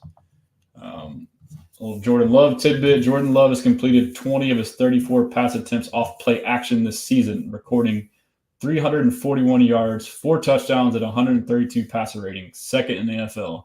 Before I read the rest of this just tells me the key is to stop the run game. If the run game is bottled up, the play action is less effective. Love has generated a plus 48.2 EPA on play action passes since becoming a starter in 2023, fifth most in the NFL over that span. Matchup: opposing quarterbacks have thrown 5 touchdowns off play action against the Texans this season, recording a 126 passer rating, third highest in the NFL. So the play action pass game for the Packers offense is a massive advantage. They're really good at it. Our defense is bad at it. That's troublesome. Those are big plays too. That kind of scares me. Let's see. Jordan Love, Stefon Diggs. We got quite a few of these. Stefon Diggs has a line in the slot on 44.8% of his offensive snaps this season. Highest slot rate since 2016. That's exactly what I said. He's going to play slot for us. It makes perfect sense. Keep Tank on the outside. Typically when you get a receiver like Diggs, who's normally like Tank, where he's the Z outside receiver for most of his career, later on they kind of transition into the slot. Diggs has caught 19 of his 22 targets for 202 yards and a touchdown when aligned in the slot this season, generating 51 plus receiving yards over expected, seventh most in the NFL. That's crazy, dude. However, in his first game without Nico Collins in the lineup, this is what I said earlier, Diggs aligned as an outside receiver on a season high 63.3% of snaps. So he's playing that X position and that X position pretty much for Nico, catching 5 of his 6 targets for 64 yards and a touchdown. So he can still do both. Even though he's played slot in our offense, in the absence of Nico, he's been playing more outside, and he can do that too. So, I mean, what a valuable addition he's been. He's been worth his weight in gold for sure. Matchup: opposing quarterbacks have completed 48 of their 72 attempts for 523 yards, a touchdown, and 3 interceptions when targeting slot receivers against the Packers this season, recording a 75.2 passer rating, third and lowest. So the Packers' pass defense is killer against the slot. So we just saw CJ Stroud is killer to outside receivers. Packers defense is good against slots. If I'm the Texans, I'm going to work the outside. But, hopefully if Diggs is in the slot or maybe Metch, they can change that. But that's kind of some interesting stuff there. I don't know how many of these got, but they're all good. Josh Jacobs. This is something I think I referenced. Josh Jacobs has led the Packers on the ground with 464 yards rushing on 108 carries this season, forcing 24 missed tackles, 6th most in the NFL, after generating minus 86 rushing yards over expected in 2023. So rushing yards over expected is like on that given play, how much the average player would expect to get.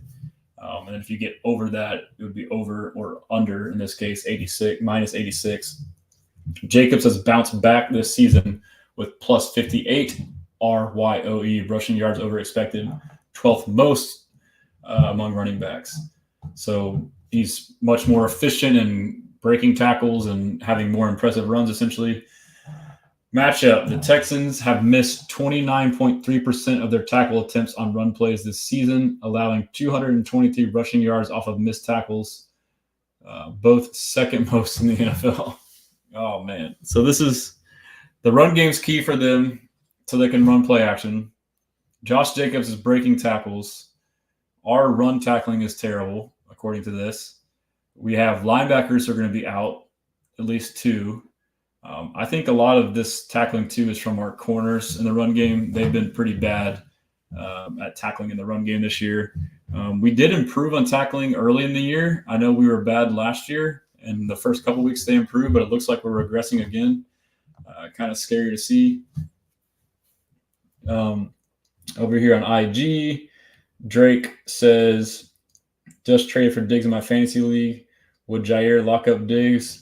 That's going to be an awesome matchup. I feel like no one's talking about it right now. They got some history from a couple of years ago in Buffalo, so they got some stuff to settle. But we saw what Diggs did against Christian Gonzalez. He's got CJ as his quarterback, and the fact that Diggs will be able to move across the field, slot to outside, I think he'll be fine.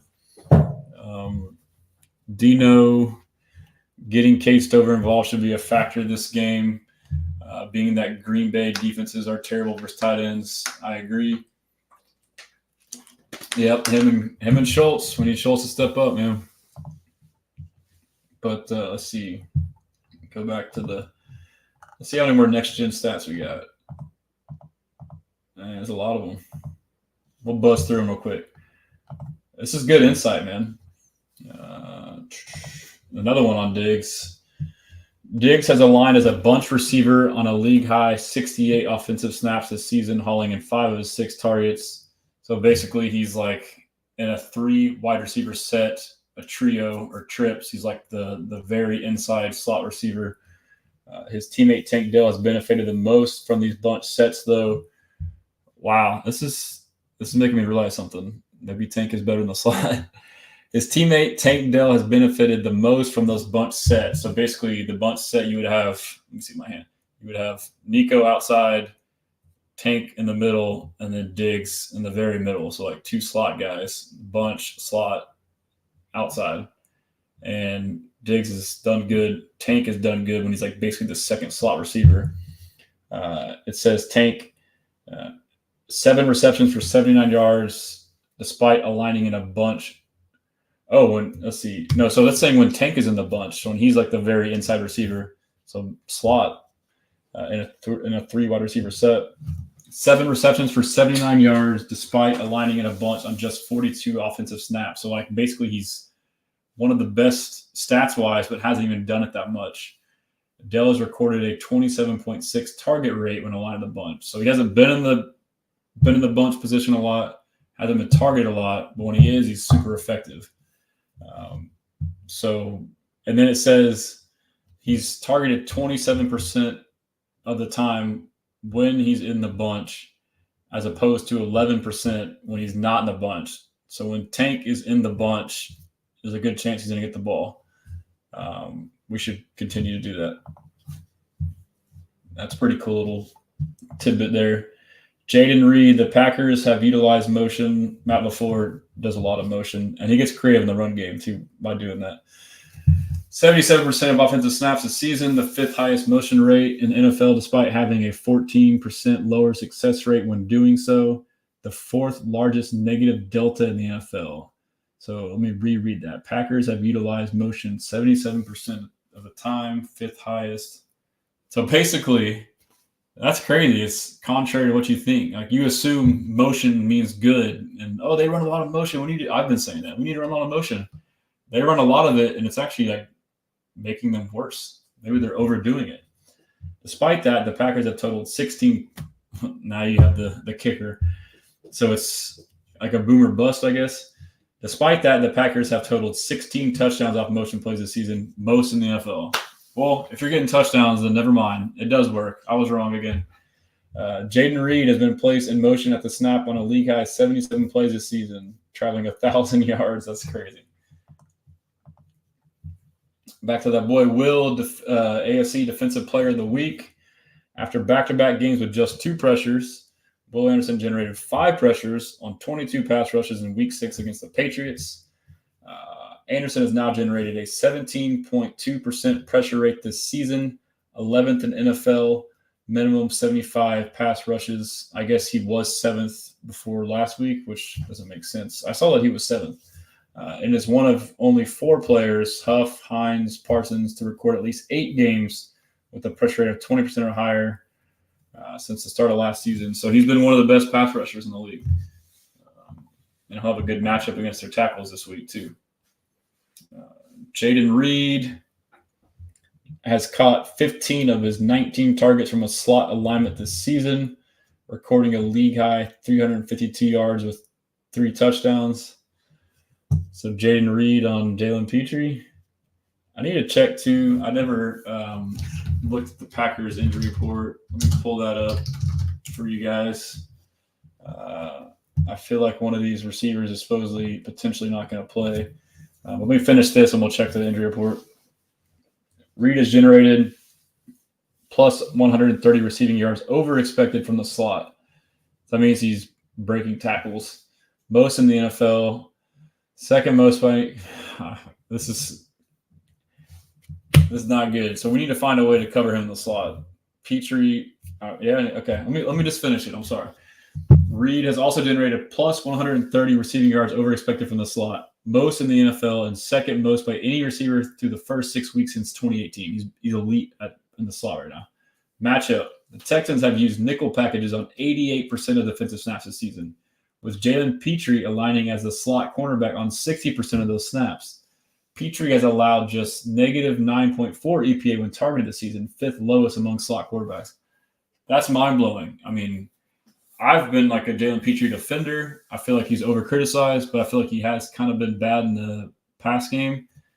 He's the 5th best slot corner in the league.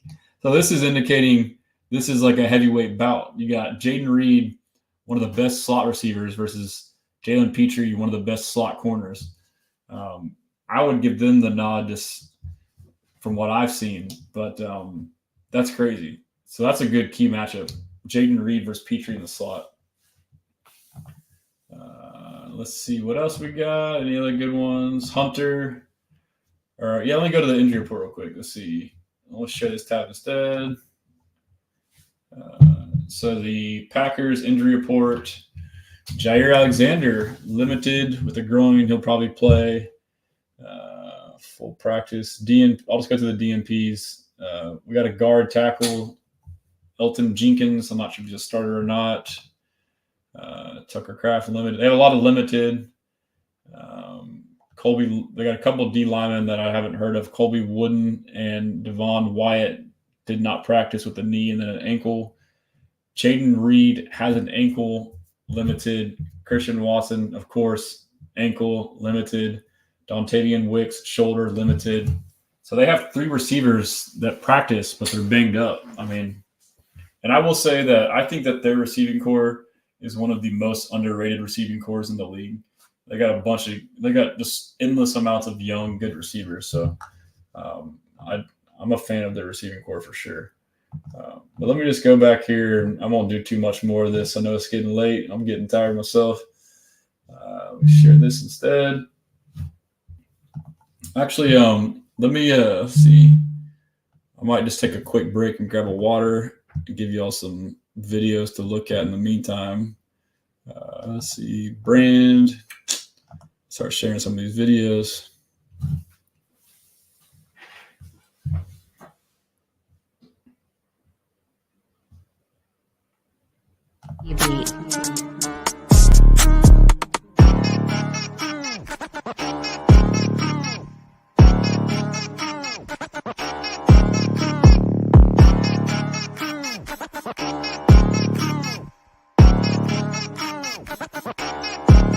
Dominican trap.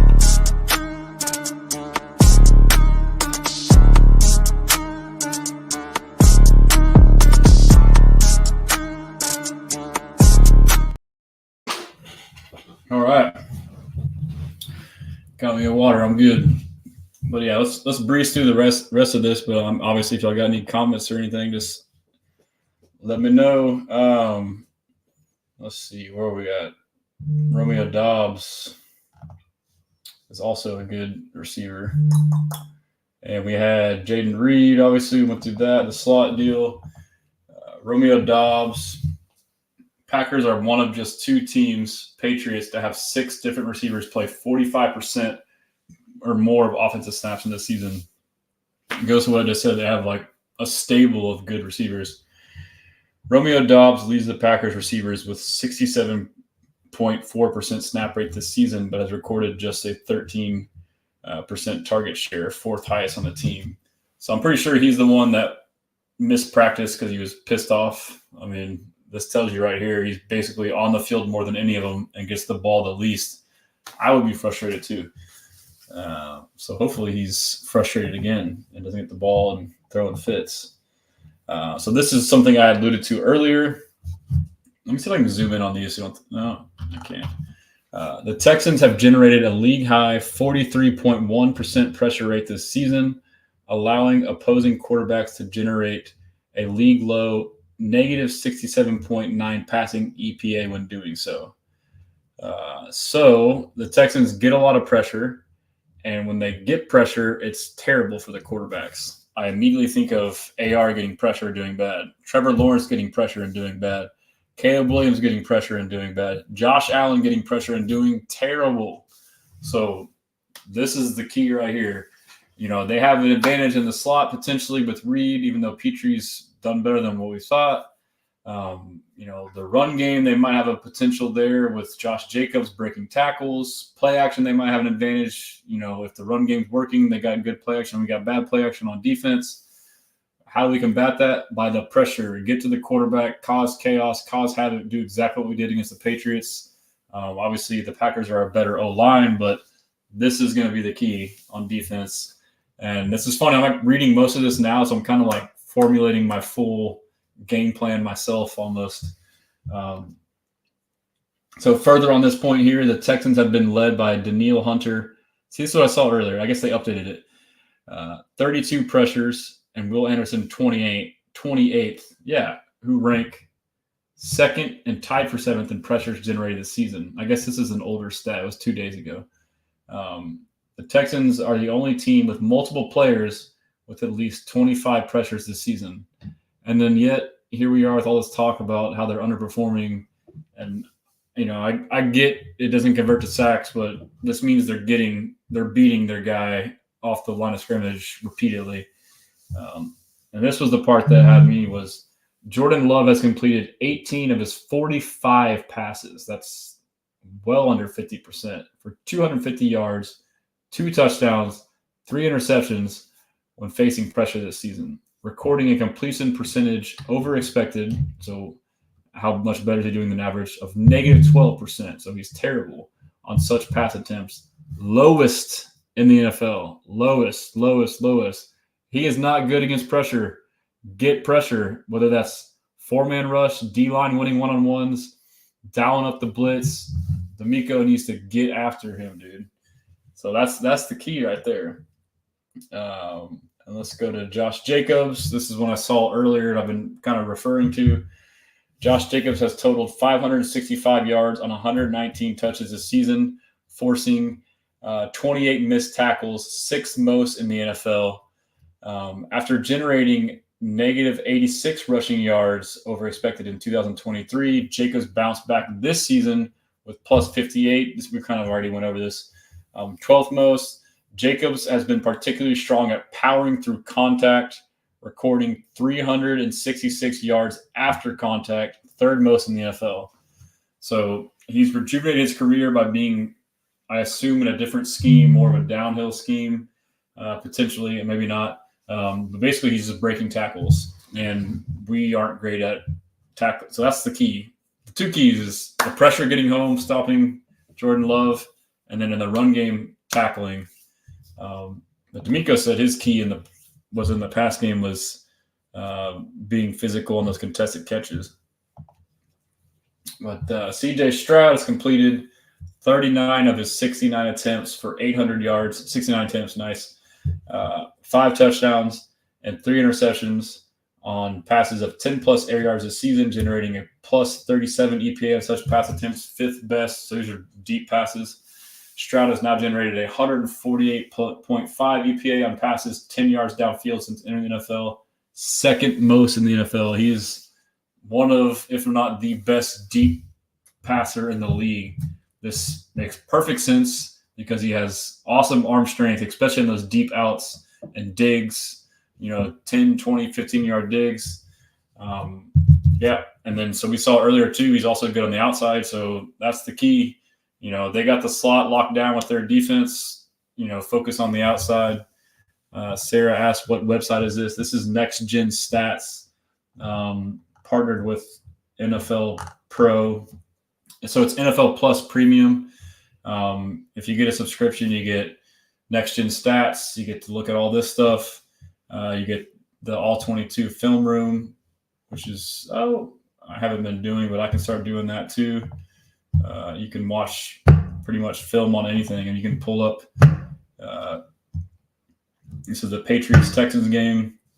All 22 is like the full view, but you can go down to like the play, and let's just let's find like a. Let's see. That's not a good one. Here we go. But yeah, it's pretty cool. You can look at all these plays. You can filter stuff. That's not the play I picked. Why is it doing that? That's crazy. Let me go back. Let's see. I want to watch a cool play real quick while we're here. 13-yard pass to Diggs. How's that sound? All right. We're shotgun. Diggs motions from slot left to bunch right. And it's going to be against Christian Gonzalez, number 0, and he runs an out route and does a dot off the back foot by CJ. This is pretty cool because one thing I noticed on this, so now it's going to show the end zone view. Let's go back to sideline. I'm trying to talk more because I want to kind of clip this up for like a podcast for those who couldn't watch and just have like an audio only version. So Diggs motions over to the bunch. That's what we talked about earlier, the bunch. Remember how Tank was good in the bunch. But what you'll see here is now Christian Gonzalez shadowing him, the cornerback that's really good. And it's going to be an out route. And there's little things that you can do as a receiver that veteran receivers do that make him win and good is he runs his route, and you'll see at the top, he will come back down towards the ball. A lot of receivers will run their out and kind of drift and stay up and be lazy, but he'll come back creating extra separation. Look at that. Snap his head around, came back down flat. And then let's look at CJ too. I remember watching this play. Watch CJ. Look at that, dude. Under pressure. He's on his back foot and this flick of the wrist. This is his arm strength we talked about. We just saw his throws on 10-plus yards downfield. This is almost a 17, 15-yard out, and it's a flick of the wrist off his back foot while looking at a guy out of his side view about to hit him. That is just insane, dude. I mean, come on now. That's just one random play we picked. We could go through any of them. And Diggs is the Z wide receiver. I know what you're talking about, Black Lion, but on that play there, he's the slot, dude. What are you talking about? He's the slot and then the slot. And Diggs is the slot. He's the Z in 2 wide receiver personnel. When Nico's in, it's Nico at X and Diggs at Z. But now we're starting to see when Nico's out, Diggs is playing some X and Tank is still at Z. He is Z. Yeah. Tell him, Brandon. Black Lion don't know what he's talking about. I'm just kidding, bro. Let's see. Marcus says, was Autry back at practice today? I believe he was. Sarah says, was that play the ref was fanboying for CJ? It might have been. I think that might have been after a touchdown. But yeah, let's finish up here. I will share this tab instead right here. And so we'll kind of just go over some of the stuff we talked about.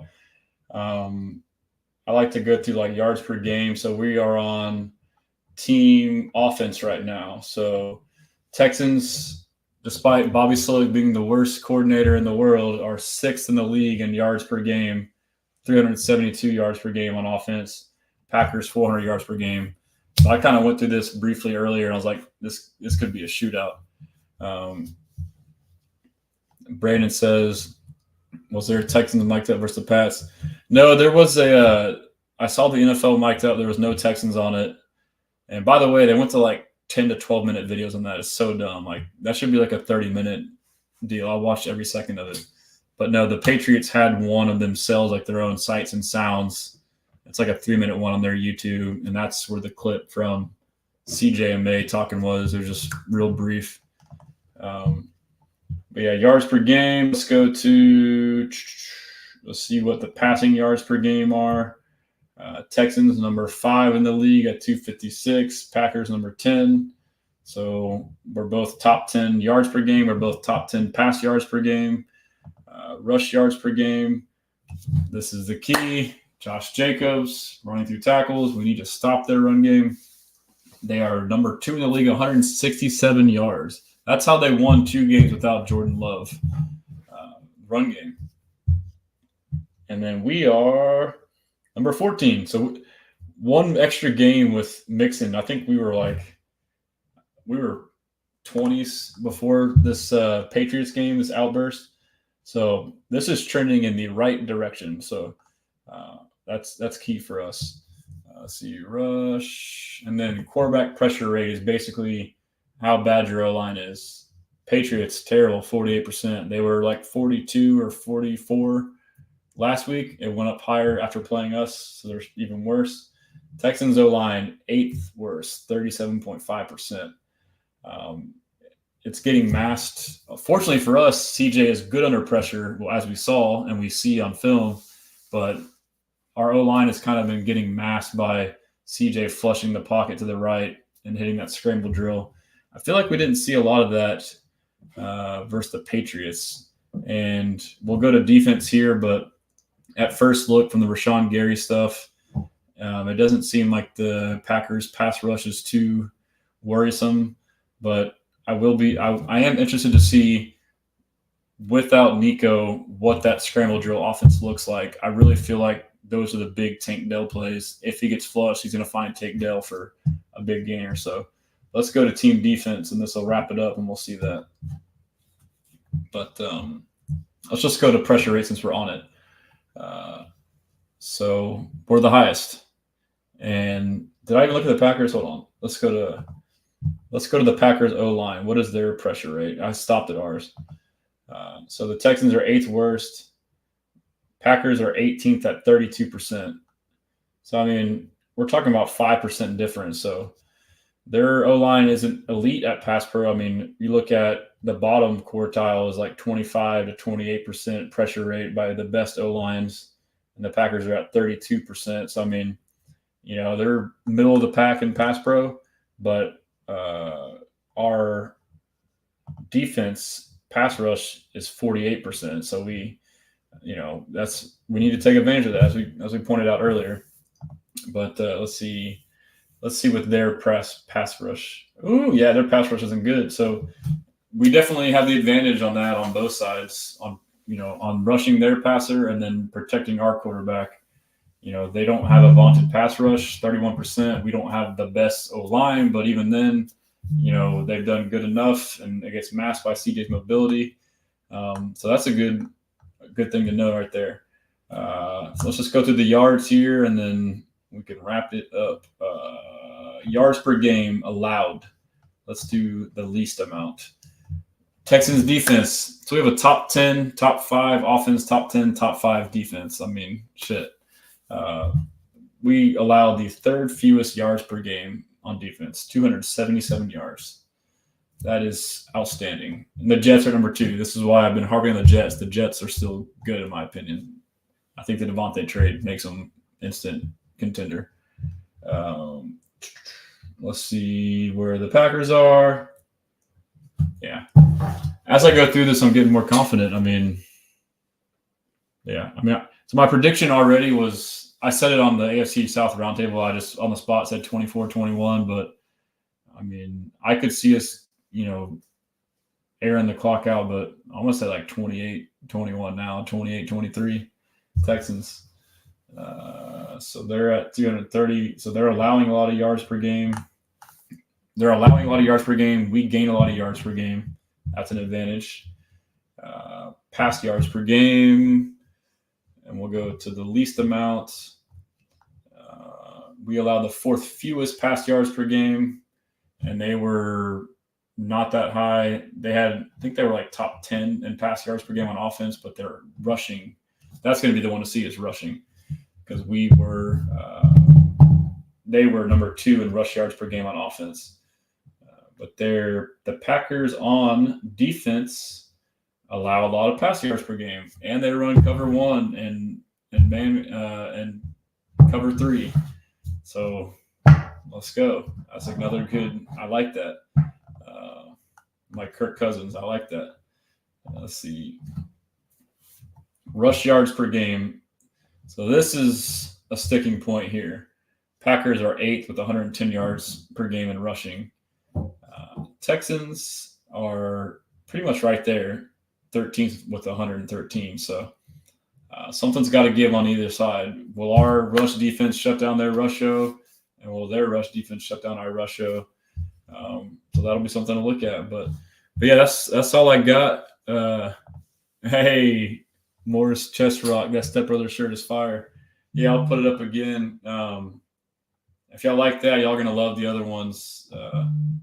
I think I showed y'all the standing on business, and I got another one I'm gonna drop tomorrow with the standing on business. It's insane, dude. I use the Cal Nesta graphics. If y'all don't follow him, if y'all ever need any work, hit him up. He's the man. He's a creative genius, bro.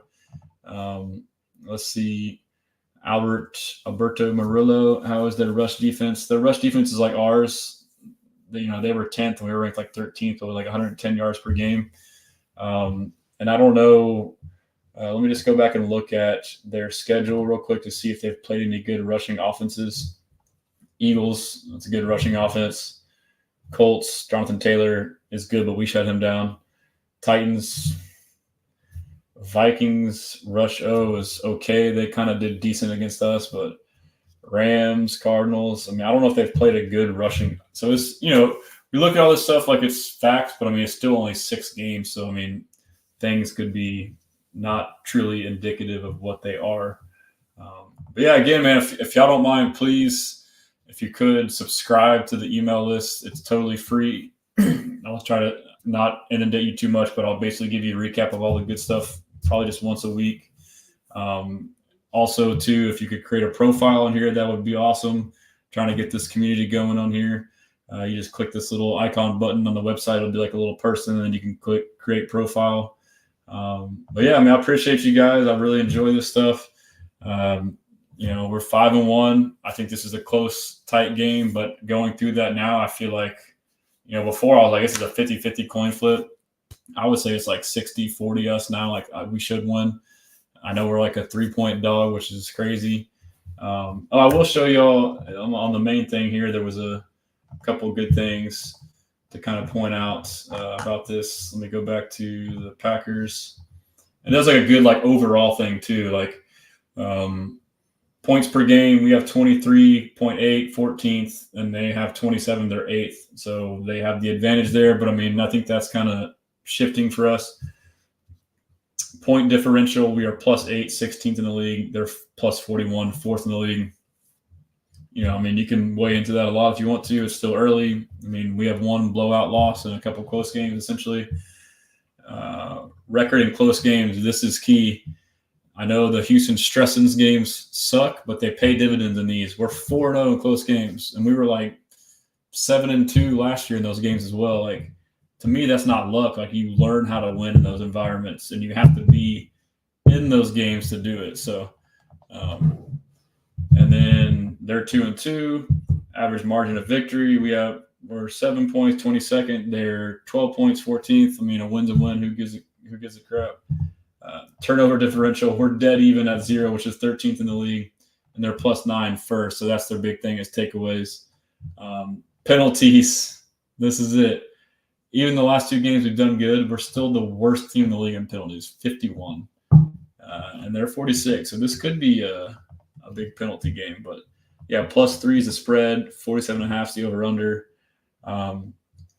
That's going to be, Lambeau's loud. I guess you don't hear about it being as loud as the other ones, but that's another factor is we struggle on the road in loud environments. How will the O-line do communicating their assignments?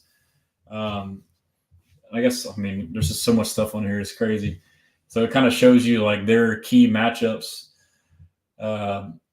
Texans offense. Let's see. So it says that our passing is good and their pass defense is good and it's even. It says that our rushing is terrible and their rushing defense is good and they got a big advantage. This is not indicative of what that's misleading. We know this is much better with Joe Mixon. Pressure rate on offense, they got a slight advantage because our O-line has high pressures, like we pointed out, and they're in the middle of the pack. I think that's a wash. I think we're fine. And then even then, if they do get those pressures, C.J. Stroud's better under pressure than not, I think. That's what the numbers kind of indicate. On the flip side, overall passing, we have an advantage, a 2-star advantage. They are the 10th best. We are the 4th best overall efficiency on passing. And then rushing, they got an advantage on that, according to Next Gen Stats. So we got to fix that. Pressure rate. This is This is what we talked about. They're 15th. We're number 1. That's just overview. The key advantage is the ones that shows. Okay. So this is not indicative of our true run game. It says they have a massive advantage stopping our inside run. I think that changes with Mixon and Pierce, and then us continuing to start to run gap scheme and get those plays down. So the big advantage that this says here is probably closer to even or maybe a slight advantage for them. Rushing in red zone has been terrible. Mixon's back. Pierce is back. That should change. Rushing under center, it's all the same stuff. Deep passing, that's super surprising that we are 19th in deep passing and they are number 3. That's a big advantage for them. I guess. I don't know. That's not what my eyes tell me. But I guess, we don't throw it deep because we're in 2 high shells defenses all the time. So we got a decisive advantage in quick passing, number 3, and they're number 17. Flip side, Packers offense. This is something else too. So we got to look out for this. And we've struggled with this in the past. Darnold killed us with this, but we did good against Allen. And who else did we do good against? Allen and Caleb Williams. We did good at containing the scramble. Packers offense, number 7 in scrambling. And we're 31st. I guess, yeah. That's scary. Yeah, so you got to watch out. Contain Jordan Love is the key. Passing versus blitz. That's like we said, massive advantage for us. They're bottom of the league. We're tops in the league. They got an advantage in shotgun rushing. It goes with all that motion stuff they do. Pressure rate, we got an advantage. Intermediate passing. So we can go all day and that stuff, but I'm confident. I appreciate you guys tuning in. I'll see y'all online. I got some more content to send before I go. Henry M. Jack on IG says, so now the Texans traded running back Cam Akers to the Vikings, the team we started with. So can Texans draft rookie Ashton Jeanty with the 2025 draft? I love Ashton Jeanty, if that's how you pronounce his name. He's a freak, but I don't see how people think that we're going to get him. How is he not going to get drafted top 5? That dude's insane. I would love for him to be on our team, but that ain't going to happen unless we trade up. Alberto says, entertainment-wise, I'd love to see a game like we saw last year versus the Bucs, but for the sake of my heart, I just want to see a solid win. I agree. If I could know beforehand, hey, you're going to win, but it's going to be crazy, then fine. But if I have to go through the Stressans, I don't know if I can handle it. But yeah, guys, appreciate y'all. Y'all stay safe and be blessing.